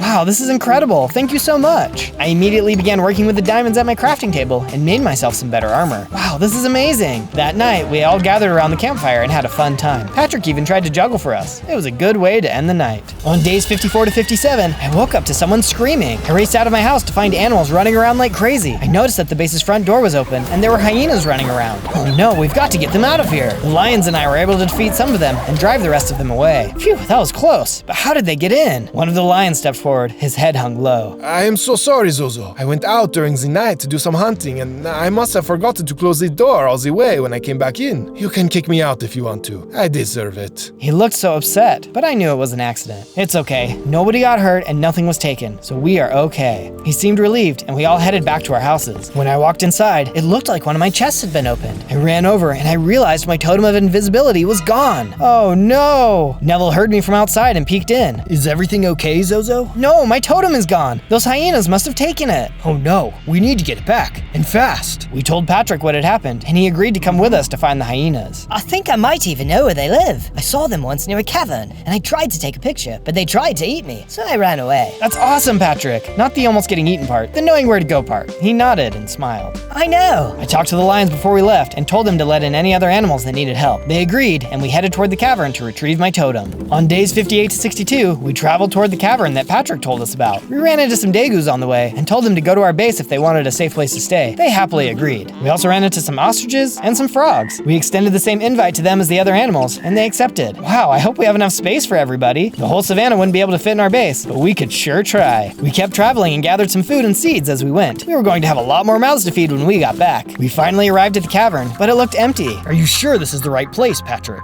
Yes, see, look. I picked up something off the ground in the middle of some tall grass. This is the lens that I dropped before. I was too scared to come back for it, so I just left it. We continued into the cavern, which eventually turned into a large underground cave. We peered over a rock and saw the hyenas down below. There were a ton of them. Some of them were just lounging around, but some were fighting over something. I took a closer look and realized it was my totem. Hey, they have my totem. I whispered to my friends and motioned toward the group of hyenas. There are so many of them. How are we ever going to get your totem back? I thought for a minute and then came up with a plan. I whispered it to my friends and we got into our positions. 1, 2, 3, now! Patrick started flashing his camera from the opening of the tunnel. The hyenas all saw the lights and went running towards Patrick. He hurried and hid behind a rock by the opening as all the hyenas came rushing out. Neville came out from behind his rock and tried to roll a large stone in front of the entryway. I ran out from behind my rock and went down to grab the totem that the hyenas had dropped in the chaos. Got it! I ran up to see Neville struggling with the rock. The hyenas were trying to push it back open. Zozo, can you turn us invisible? Then we can sneak out. There's too many of them. Even if we're invisible, they'll bump into us and find us. Go and defeat the hunter, Zozo. Make sure all the animals are safe. Neville, what are you saying? Don't do it! Neville then pushed the rock out of the way and ran outside. No, Neville! Neville ran outside as the hyenas chased him, getting hits in. There was no way he was going to survive. I hurried and had Patrick climb on my back, and then I activated the totem. We both disappeared, and we ran.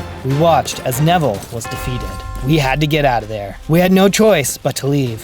On day 63 to 66, we arrived back to the base. Patrick and I were very sad that Neville was gone, but we were going to make sure his sacrifice wasn't in vain. I had my totem, and there was no way I was going to let anyone steal it again. I made an even better safe and hid that in a secret spot in my room. Nobody would ever find it here. We helped all the animals in their new homes and planted some more food in the garden. We went to work on the statue, but noticed it was already finished. Who finished the statue?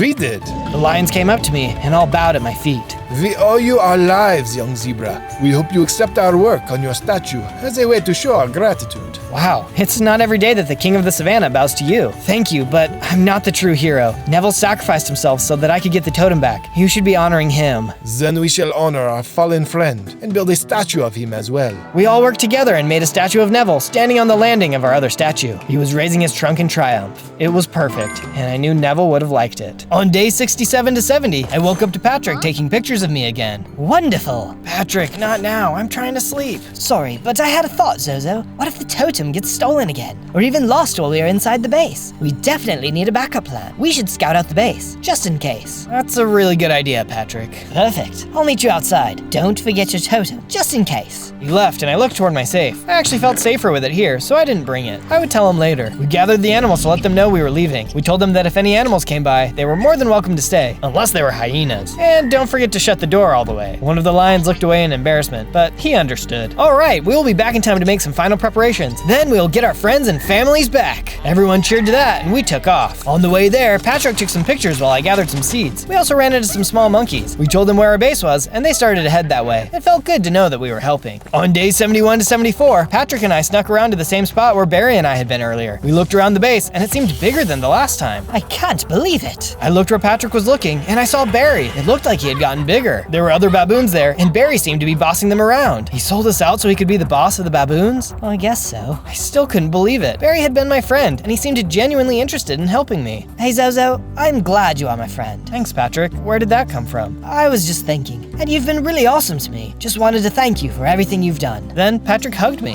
Thanks, Patrick. All of a sudden, we were surrounded by baboons. How did I not even notice?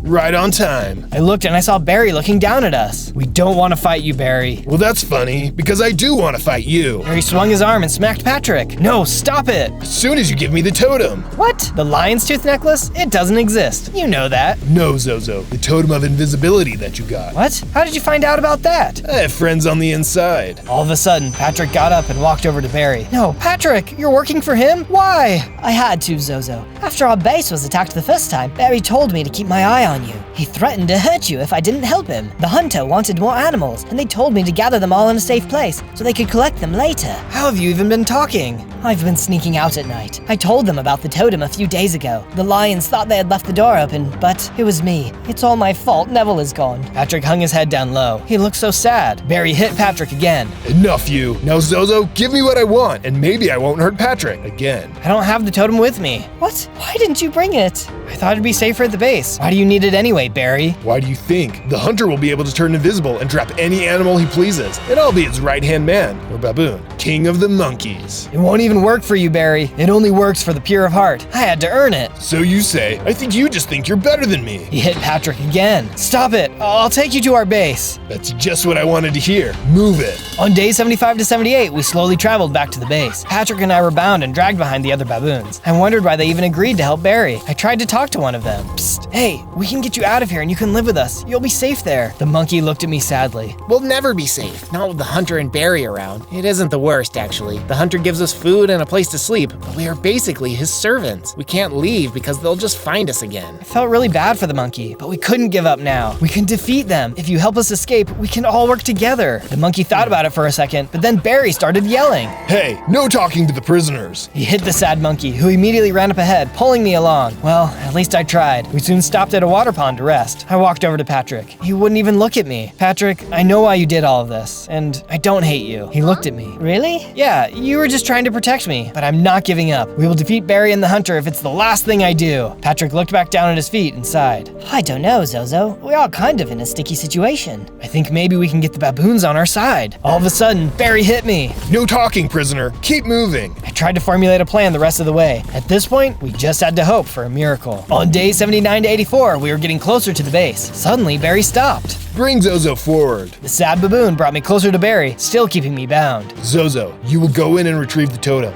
You will then tell all the animals to gather outside for a meeting. You won't tell them about us, or I will destroy Patrick. I'll do it. Just don't hurt him again. I made my way to the base and went inside. A few animals greeted me and I quickly said hello, then walked away. I went to my house and opened the safe. The totem was still inside. I grabbed it and went back to the middle of the base. Everyone, I need your attention. Patrick and I have an important announcement to make, but we need you to come outside to see. The animals all gathered together and we started to go outside. I felt so bad, but I hoped that maybe we could defeat the baboons and Barry together. As we walked out, I didn't see anyone. Where did they go? Then the baboons and Barry jumped down from the trees. They ambushed us and my friend started to panic. Zozo! It's okay, I'll handle this. I was just about to attack one of the baboons when all of a sudden they surrounded Barry. Wait, what? What are you doing, you fools? Capture them! Stay down! It was the baboon that I had talked to. I guess he had gotten the other baboons to agree to fight. Hey, you're helping us. We want our freedom back, and you seem like a capable guy. We'll help you. Perfect. Wait, where's Patrick? I heard Barry laugh. It's too late for your friend, Zozo. He's gone. No! I ran further into the trees. I looked around and I finally found Patrick. He was sitting up against a rock. He didn't look good at all. Hey, buddy, did we win? This one, yeah, but we still need you for another fight. Patrick laughed weakly. I'll try my hardest, but I'll need some help. Of course. I helped him up and let him ride on my back as we slowly made our way back to the base. We got back to the clearing, but we didn't see Barry anywhere. Where's Barry? The animals all looked at each other. I thought you were watching him. Me? I don't even know who that guy is. The animals all grumbled and pointed at each other. I shook my head. It doesn't matter. He's gone now. Wait, look! Barry had gone into our base. On days 85 to 89, I chased after Barry. He had some flint and steel and was going to light our base on fire. Barry, stop! This is crazy! You can't stop me, Zozo. I'm going to be king of the monkeys if it's the last thing I do. Strange. That's what I was thinking earlier, but about my friends. Barry, stop. It isn't too late for you to change. Why would you want to be king of the monkeys when you can be a friend to all animals? You sound like a hippie. What's a hippie? Never mind. I'm done talking. Barry set the side of the ostrich enclosure on fire when all of a sudden a big splash of water rained down on him, extinguishing the fire. I looked up and saw the water had come from the trunk of the Neville statue. We added a water feature while you were gone. One of the lions was pressing a button on the side of the wall. What absolutely perfect timing. I walked towards Barry. This is your last chance, Barry. Come join us or I'll have to defeat you. He looked so angry. No, I will be king of the monkeys. I will. All of a sudden, he slumped down and started to cry. I stood there, shocked. I don't want to be king of the monkeys. Honestly, I just wanted some friends. Well, to be fair, you have a weird way of showing it. I still didn't trust him completely, but I helped him up. It's okay, Barry. You have a home here. On days 90 to 94, Barry moved back in. Some of the animals weren't too happy about it, but he tried his hardest to make it up to them. He made some cool improvements to people's houses, the base, and even helped Patrick. He seemed to really feel bad about what he had done, but he was making it better. Later, he came up to me. Zozo, I need to tell you something about the hunter's base. Okay, what is it? I know a secret way I can sneak into his base around the side. Oh, awesome! So you can open the door. It's not that simple. The controls for the gate are in his private room. Ah, I see. I thought for a moment. You need to go back and pretend to still work with him. You need to betray him now. What if he catches me while I'm trying to do this? He won't. I'll be sure to protect you. Okay, I trust you, Zozo. On days 95 to 97, we all made our preparations. We forged armor and swords for everyone, just in case. No, Zozo, I'm too weak still. I need to stay here. But Patrick, I need you. We've come this far together, and I need you there with me. He can ride on my back. One of the lions bowed to Patrick. I shall carry you, and I will promise your safety, good friend. Patrick agreed. I'm proud of all of you. Today, we are going to rescue our families and our friends. The savannah will be free again. Everyone cheered, and we headed out to the hunter's base. On day 98, we arrived at the hunter's base. It looked the same as usual, which was good. Barry came up to me. All right, Barry, this is your cue. He looked nervous. It'll be fine. You remember the signal, right? He nodded. Thanks, Zozo. You're a good friend. He headed toward the side of the base and disappeared around the corner. We waited a few minutes, and then we heard a loud monkey call. That was our signal to go. Then we saw the front gate start to open. Good job, Barry. We charged through the front gate and into the courtyard. As we started looking around, I even saw my parents. Zozo! Mom, Dad, we're here to rescue you. My friends started working on getting the cages open while I headed upstairs. On day 99, I found the lair of the hunter. He had all sorts of animal pelts all over the place, and even more guns. Sheesh, this place gave me the creeps. I knew we would meet again, young zebra. I turned around, ready to attack. The hunter was there, but he was holding Barry hostage. Give me my friend back, Hunter. Oh, you mean this traitor? I don't think so. I think instead I'll just add him to my collection. He waved his gun around the room full of pelts. No! I activated the totem and disappeared. I knocked the hunter away from Barry and told him to run. Then I charged the hunter. He blindly shot around the room, but he had no idea where I was. Barry wasn't so lucky though, and got hit as he made his escape. That's a cheap move, zebra. Disappearing so I can't see ya. Says the guy who captures animals and then enslaves them. He got a few lucky shots in, but I was able to deliver the final blow. I unequipped the totem and ran over to Barry. He had been hit and he looked pretty bad. Oh no, Barry, I'm so sorry. I promised I would keep you safe. It's okay, Zozo. I did what I needed to do. Thanks for being my friend. Barry put his head down and was gone. He had made many mistakes, but in the end, chose to do the right thing. On day 100, I felt a surge of power, and I leveled up into a large adult zebra. I was stronger than ever, and knew that from now on, I could protect all of the animals in the savannah. My friends had figured out how to open the cage doors, freeing all of the animals from the hunter's base. I was finally able to talk to my parents. It was a beautiful reunion. We were all free at last. If you want to see what I'll do next, don't forget to subscribe and like this video. Thanks for watching. On day 1, I spawned in as a baby Na'vi from the movie Avatar. I was surrounded by a bunch of other Na'vi, but I was the only baby. Why am I a baby? Are you my parents? Just then, Colonel Quaritch showed up with a bunch of soldiers. Consider this a warning. In 100 days, I'm going to attack and destroy the Tree of Souls. Without the Tree of Souls, all the Na'vi will disappear.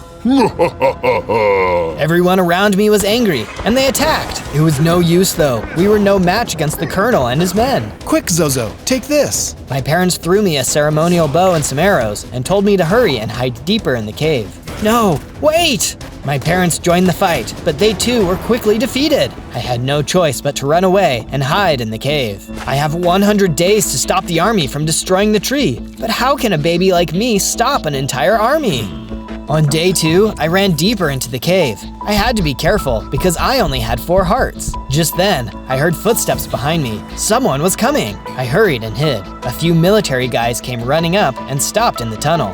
Did you see where that little baby Na'vi went? Colonel is going to make us do 200 push-ups if we don't find him. You mean that baby? Uh-oh, they saw me. I hurried and pulled out my bow, trying to hold them off. It's not working. I can't die already. Suddenly, something came running up to me. It was a hexapede. On my back. Hurry. What's your name, little guy? It's Zozo. What about you? Nikayu. Pleased to meet you. On day 3, Nikaru and I had reached an area deep in the woods. The space was filled with all kinds of creatures. Wow, I was wondering where you guys went to hide from the soldiers. Nikaru then brought me to the wise old leader of the hexapedes. And what brings such a small Na'vi to a place such as this? I told him about the soldiers and how they had ambushed my colony. I also told him that I had less than 100 days to save the Tree of Souls. If they destroy the Tree of Souls, all life on our planet will disappear. We must protect the tree at all costs. You aren't planning on taking the whole army down alone, are you? They took out my whole tribe, so it's just me. You're going to need all the help you can get. I'm too old to fight, but please take these supplies to aid you on your journey. Thank you. I don't know how I'm going to stop them yet, but I will do everything I can. We believe in you, but be careful. Colonel Quaritch will not hesitate to destroy anyone who stands in his way. I nodded and prepared to leave. Before I could get too far, Nikaru stopped me. This battle affects us all. I'm strong and can help you in the fight. I would love to have your help. Let's do this. On days 4 to 5, I decided it was time to start preparing myself for the fight. I went around punching trees and got enough tools to make myself a crafting table. With the crafting table completed, I then made myself a wooden pick. Let's get stony. Using my wooden pick, I mined a bunch of cobblestone, then used the cobblestone to craft a full set of stone tools. After I finished crafting, I realized it was starting to get late. I better start building my base. I can't risk getting attacked at night. I quickly got to work, building myself a base. I had found a giant tree and decided to build a base inside of it. I built rooms for both Nikaru and me to live in. It's just a simple base, but it should keep us safe for now. By the time I finished building, it had gotten late. That's when some spiders attacked out of nowhere. Oh no, I spoke too soon. I swung my sword furiously and was able to take them all out. Just then, I felt a burst of energy and gained 10 hearts. Oh yeah, I'm even stronger. Before I went to bed, I decided to set up some torches. No more random mob attacks for me. On days 6 to 8, I woke up and decided to check the village from earlier for survivors. As I looked around, I saw that the soldiers had totally trashed the place. Then I saw a girl running from a soldier. Hey, why don't you pick on someone your own size? The soldier heard me yelling and stopped running after the girl. Then he turned and ran toward me. I had gotten stronger, so I wasn't afraid. I used all of my weapons and abilities, but he was still really strong. It was an intense battle, and we ended up on a balcony. I swung as hard as I could and knocked him over the edge. As the soldier disappeared, I saw he dropped something. The girl he was chasing ran over and picked it up. Find anything good? It looks like a map to a prison. Thanks for taking that guy out, by the way. What's your name? My name's Zozo. What about you? Neytiri. Nice to meet you. What were you doing out here anyway? When these soldiers attacked the village, I escaped during the fighting. I came back to try and find my parents. It looks pretty empty here, but maybe the prison on that map is where they're being held. I'll try anything. Let's go. On days 9 to 10, Neytiri and I made our way toward the prison. We carefully followed the map and soon saw a small prison in the distance. That must be it, but it looks like there's no guards. Let's get closer and find out. Just then, a grenade was tossed in front of us, blinding us. When we came to, a tough-looking soldier jumped out and attacked. They must have seen us coming. I tried my best to fight him off, but he was too strong. This was a fight I wasn't going to win. Neytiri and I had no choice but to jump down the tree and run away. Once we had gotten far enough away, we paused to talk. It looks like we're not strong enough. This all feels so helpless. Don't worry, we can figure it out. In the meantime, you can stay at my base. On days 11 to 12, Neytiri and I arrived back at the base. I hurried and built her a room to stay in. Thanks for looking out for me, Zozo. No problem. I wanted to ask you though, what do you know about the Colonel and these humans? I doubt I know much more than you, but when our village was under attack, I did overhear the Colonel saying he will rule over our planet once we're all wiped out. We can't let that happen. I was feeling angry about the Colonel, so I decided to look for more materials. I soon found some iron and coal. Back at the base, I loaded up some furnaces and started smelting. Then I crafted some iron tools, along with some iron boots and leggings. Neytiri then came over to me and let me know he was feeling a little hungry, so I went out to try and find some food. After some walking, I found some carrots. Oh yes, he'll love these! I returned back to the base and dropped off the carrots to Neytiri, then headed outside to start a carrot farm. Now we'll never run out of food.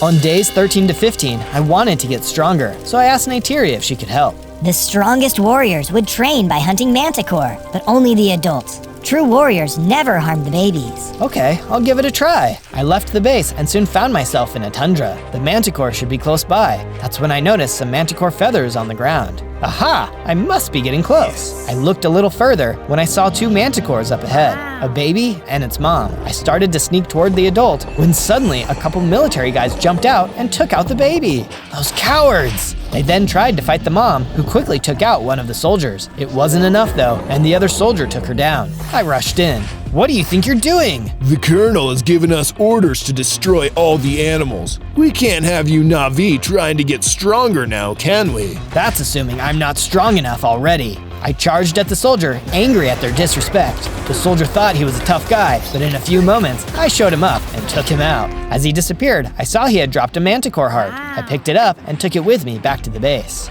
Back home, I went over to Neytiri and told her what happened. Then I showed her the manticore heart.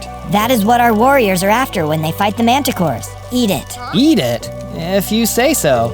I scarfed down the manticore heart, and to my surprise, I gained 6 more hearts. Now that's some powerful stuff. On days 16 to 19, I headed out to do some more exploring. As I wandered, I soon found an ogre village. As I watched the ogres living peacefully in their home, I suddenly remembered my own life, a time where I lived peacefully with my own parents. Those evil humans want to break up all these wonderful families. I won't let that happen. Speaking of which, a group of soldiers had just shown up, and they were attacking the village. The ogres all ran into their homes afraid. It was up to me to help them. Not today, humans! I charged in, using all the weapons I had at my disposal. These soldiers were tough, but with my training and upgrades, I was getting tough too. After a bit, I had won. A dad and his baby ogre came out of their house. He thanked me for defending the village, then offered me a jar to say thank you. Is this a jar of farts? I'll find a good way to put this to good use. Thanks. On days 20 to 22, I started heading back to my base. I was thinking about the jar of farts when I was attacked by a crimson mosquito. How do you like this? I unleashed the jar of farts, which took him out with ease. Well, that didn't stink. Later, I saw some iron ore, which I mined up. Back at the base, I smelted the ore into ingots, then crafted them into a chestplate and sword. With my new equipment, I returned to the prison. Maybe I'd have better luck this time. As I arrived back at the prison, I saw another stun grenade pop out. It was the guard. He fired his weapon at me, but I was able to sneak up behind him and knock him out of the tree. This guy was tough and managed to hit me with a poison dagger, which really hurt. Even though he had grenades and weapons, I was able to get him down to half a heart. Before I could finish him off though, he started to laugh. What's so funny? Whoever you're looking for here is already dead. I suddenly saw a vision of Neytiri's parents being interrogated in the prison. They refused to tell the Colonel anything about the Tree of Souls. Then you will die. Goodbye. Back in the present, the soldier tried to attack me again. He was weak though, and I finished him off. Inside the prison, I saw it was empty, apart from a necklace memento. I'll have to take this to Neytiri. Maybe it can help. On days 23 to 26, I arrived back at the base with some bad news for Neytiri. I soon found her. Hey Neytiri, I managed to get into the prison, but I'm afraid it's not what we were hoping for. My parents are gone, aren't they? I'm afraid so. I thought that might be the case, but was hoping maybe I'd be wrong. If it helps, I did find this. I gave her the memento. I could tell it really helped her feel better. Thank you, Zozo. But hey, I have something to show you. Neytiri brought me outside and showed me that she had collected some chickens. This was perfect, as I was starting to run low on feathers for arrows. I got right to work, building them a chicken coop, then bringing them into it. I then went out to get more supplies. I found more iron, as well as some diamonds. I made an iron helmet to complete my armor set, then crafted a diamond pickaxe. To finish it all off, I got to work improving the base. I wanted to make it a little nicer for everyone. When I finished, I realized it was missing something. I think it just needs to be a little bit more avatar-y. On days 27 to 31, I headed out to find the materials I needed. On the way, I ran into a couple chocobos. Hey, are you guys okay? We're looking for our favorite food, nightshade berries. These soldiers kicked us out of our land, so we don't know where to find it. I don't know where to look, but I'll keep an eye out. I invited them back to my base in the meantime, to which they happily agreed. I soon came across the soul lights I was looking for and started mining. Suddenly, a flock of pateras started to attack me.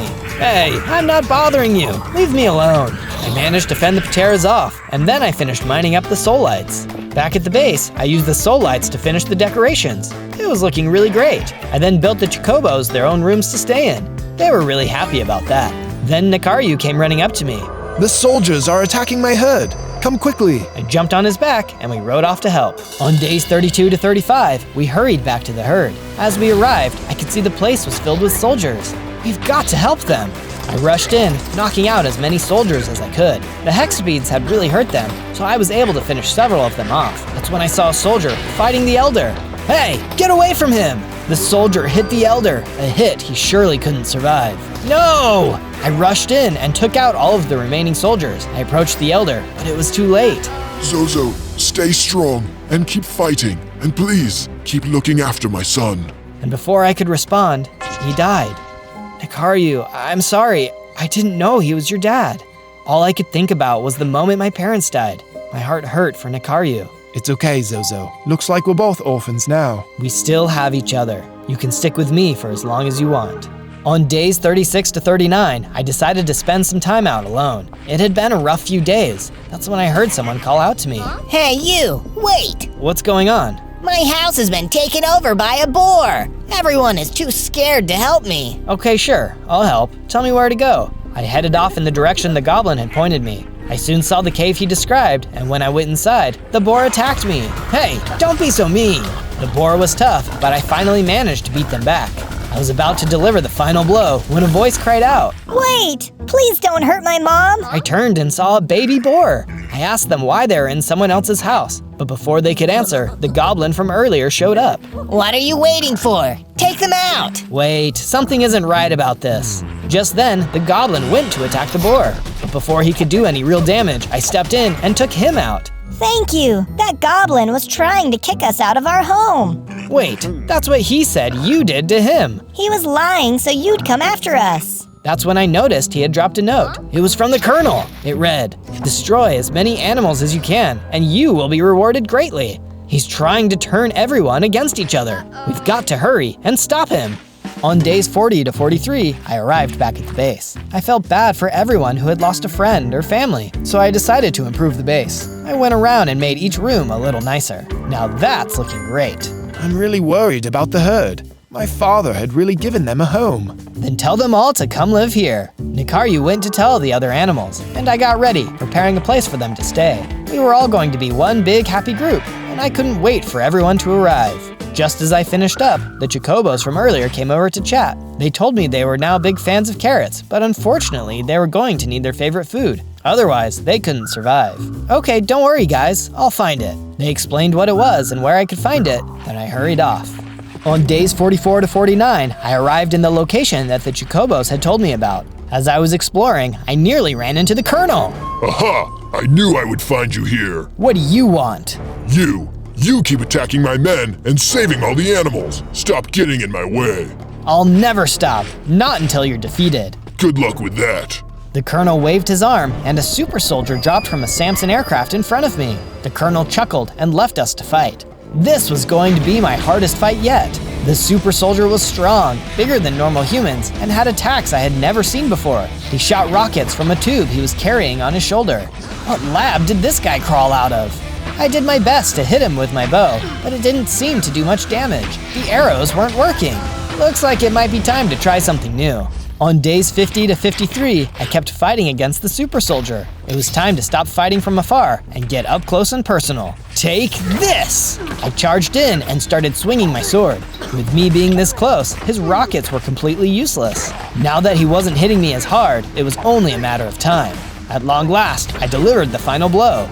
Looks like I'll be the one fighting another day. As I looked around, I saw the Colonel had been watching the battle.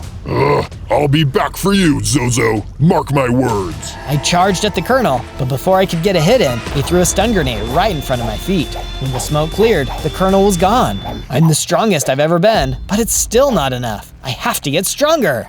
On days 54 to 57, I remembered I was supposed to be finding the Chocobos' food. At long last, I saw what I was looking for. As I got closer though, I was suddenly attacked by two hammerhead titanotheres. Oh man, I must be on their turf. The two hammerheads were incredibly strong, working together to hit me with their attacks. It wasn't enough though, and I managed to take one out. Uh-oh, looks like the other one is really mad now. The remaining hammerhead charged at me, no longer trying to be strategic.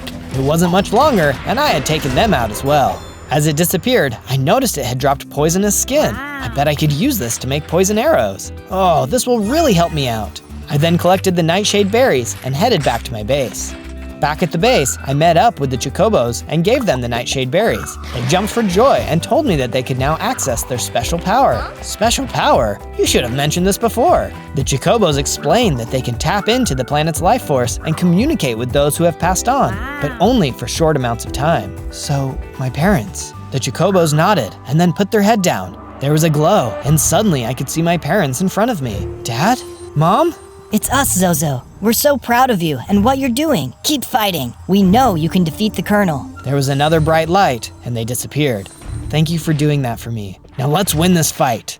On days 58 to 62, I got to work planting some of the nightshade berries so the Chocobos would have a constant supply. As I finished, Neytiri came up to me. Thanks for getting these planted. I've been enjoying taking care of the other plants, so I'll make sure these are good as well. I thanked her, then left to try and go find some more diamonds. As I went deeper and deeper into the mines, I soon found a whole bunch of diamonds. Before I could start mining though, I was attacked out of nowhere. What are you doing down here, you creep? I then mined up all the diamonds and went back to my base. With my diamonds, I made myself a couple of pieces of armor. Then I headed out to the farm and made some improvements, so Neytiri could feel happy while she worked on the farm. On days 63 to 66, one of the Chocobos came running over to me. They told me they had spoken to a great warrior who had died long ago. This warrior told him about a powerful weapon that could defeat the Colonel. That could be the very thing we need to win. The Chocobos told me that it was in a different biome and told me where to go. I set off right away, and I soon reached the vortex. As I searched, I soon saw a temple, and I noticed there was a Leonopteryx flying around overhead. As long as he doesn't bug me, I won't bug him. I approached the temple and headed inside. This had to be where the weapon was kept. Suddenly, a Thanator jumped out. I took my sword, ready to fight. Then the Thanator spoke. Wait, don't attack. I thought you were going to attack me. Of course not. I'm super nice. This temple is my home, but some other not so nice mobs have kicked me out. Oh man, well I'm looking for some kind of ancient weapon here. Do you know anything about it? It's possible. The temple is filled with all kinds of old relics. Clear the place, and you can take whatever you want. Deal. On days 67 to 70, I followed the Thanator deeper into the temple. As we walked, I noticed several pieces of art and books that looked like they were centuries old. Eventually, we stopped outside a room, and he turned to me. They're in there. Viper wolves, and lots of them. I'll take care of it. You hang tight. I ran into the next room, and sure enough, there were a bunch of viper wolves. They immediately attacked, and I did my best to fight them off. My ticket to beating the Colonel could be hiding here. I had to win.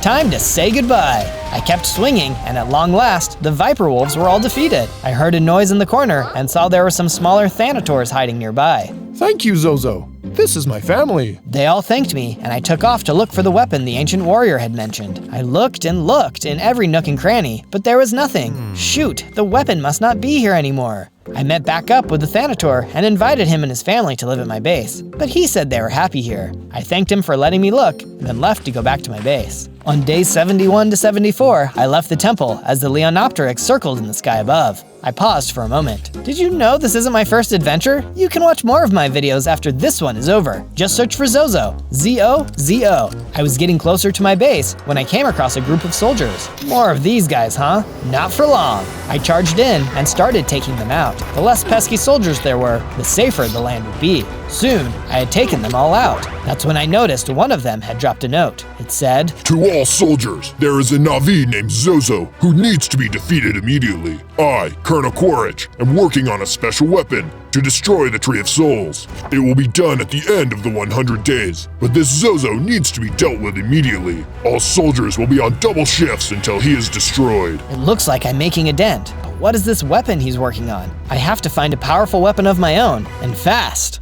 On days 75 to 78, I arrived back at my base and went to talk to the Chocobos. I went to the temple and searched everywhere, but I didn't see it anywhere. The Chocobo was really confused, as the spirits they talk to are rarely wrong. But unfortunately, they didn't have any other ideas. They promised to try and figure it out. I decided that in the meantime, I would improve the base. It was starting to look really good now. I could tell everyone was really happy, and I hoped it could always be like that.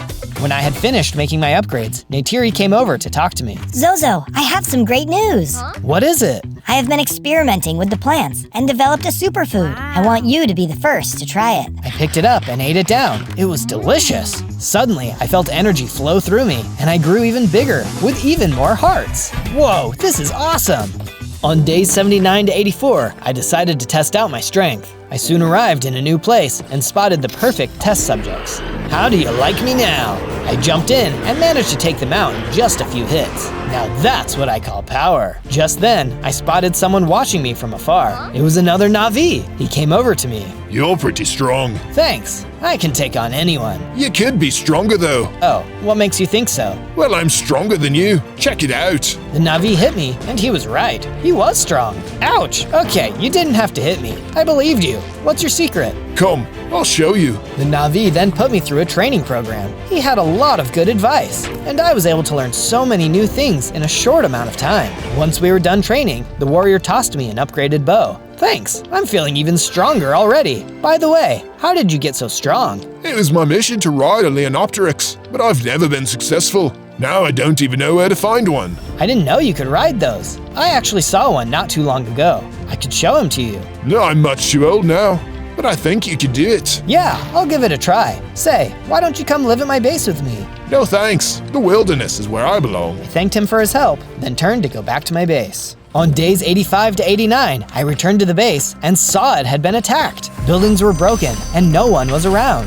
Oh no, what happened? Where is everyone? I ran around the base, looking to see if I could find anyone. I soon found Nikaryu. He was injured and hiding in one of the ruined buildings. What happened here? The soldiers! They came out of nowhere! They took Neytiri! Oh no, I have to save her! Where did they go? Are you okay? Yes, I'll live. Quick! They only left an hour ago. They went that way. I hurried in the direction Nikaryu had mentioned, looking for any signs of the soldiers. Then I heard someone calling for help. Neytiri! I ran toward the sound, but saw it wasn't Neytiri. It was a dire horse, who was clearly injured. Before I could say anything, it spoke. Are you looking for that girl? Yes, have you seen her? I tried to stop them, but they knocked me out of their way. They're moving quickly, faster than you can run.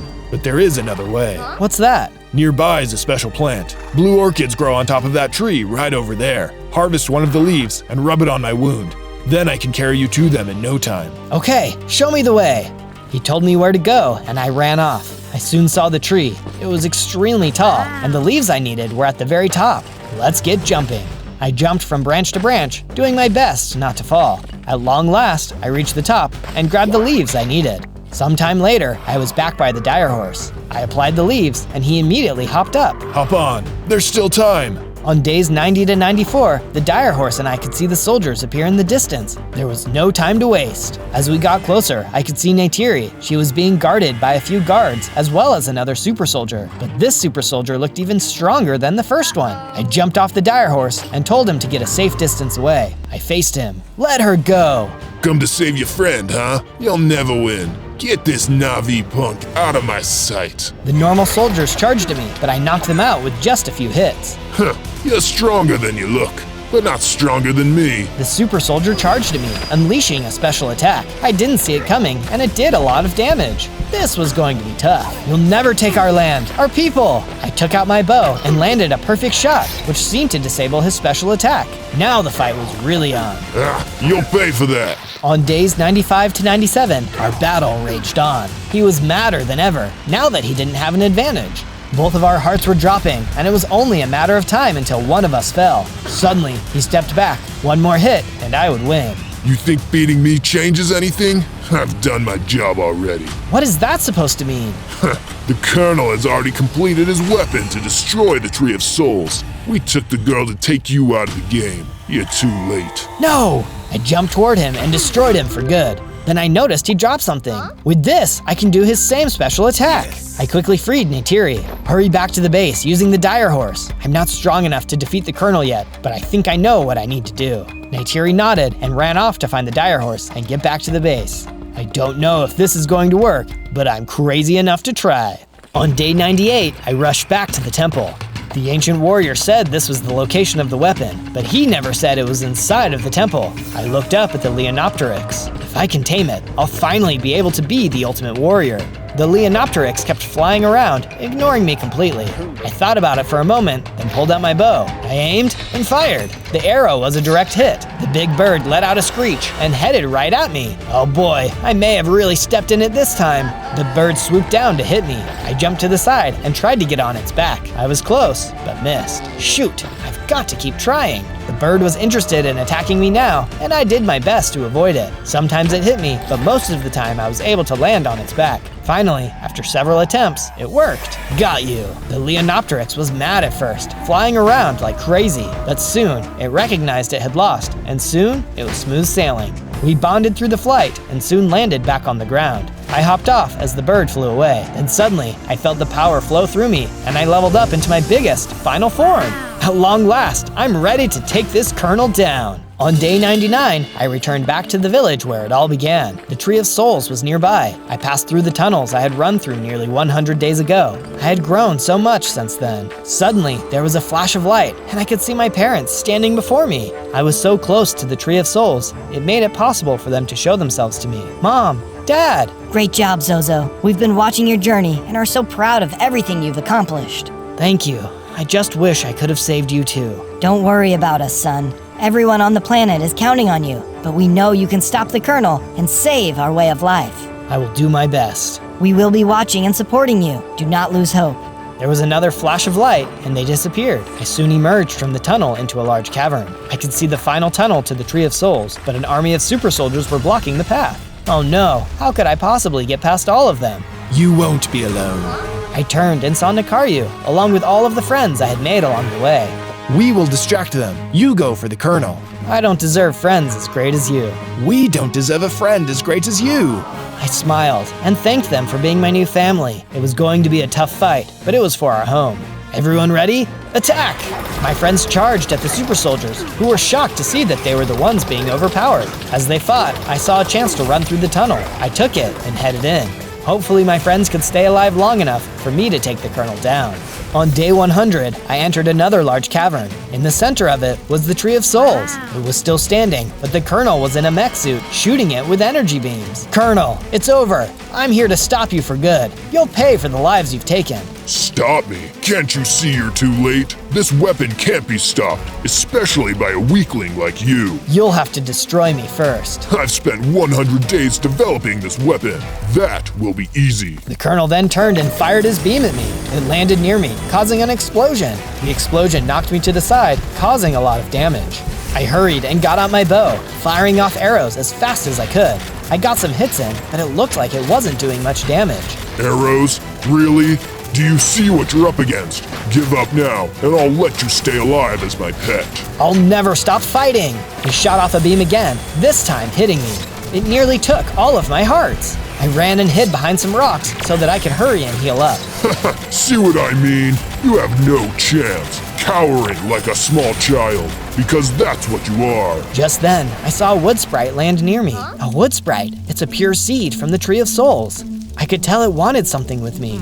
Accept me. I closed my eyes, and the wood sprite flew into me. I felt myself get stronger. Suddenly, more and more wood sprites started to appear and start flying into me. The power of generations began flowing through me. I grew even bigger, and now had 100 hearts. I stepped out to face the Colonel again. What? How? You failed to understand the world around you, and so now you'll fail to defeat me.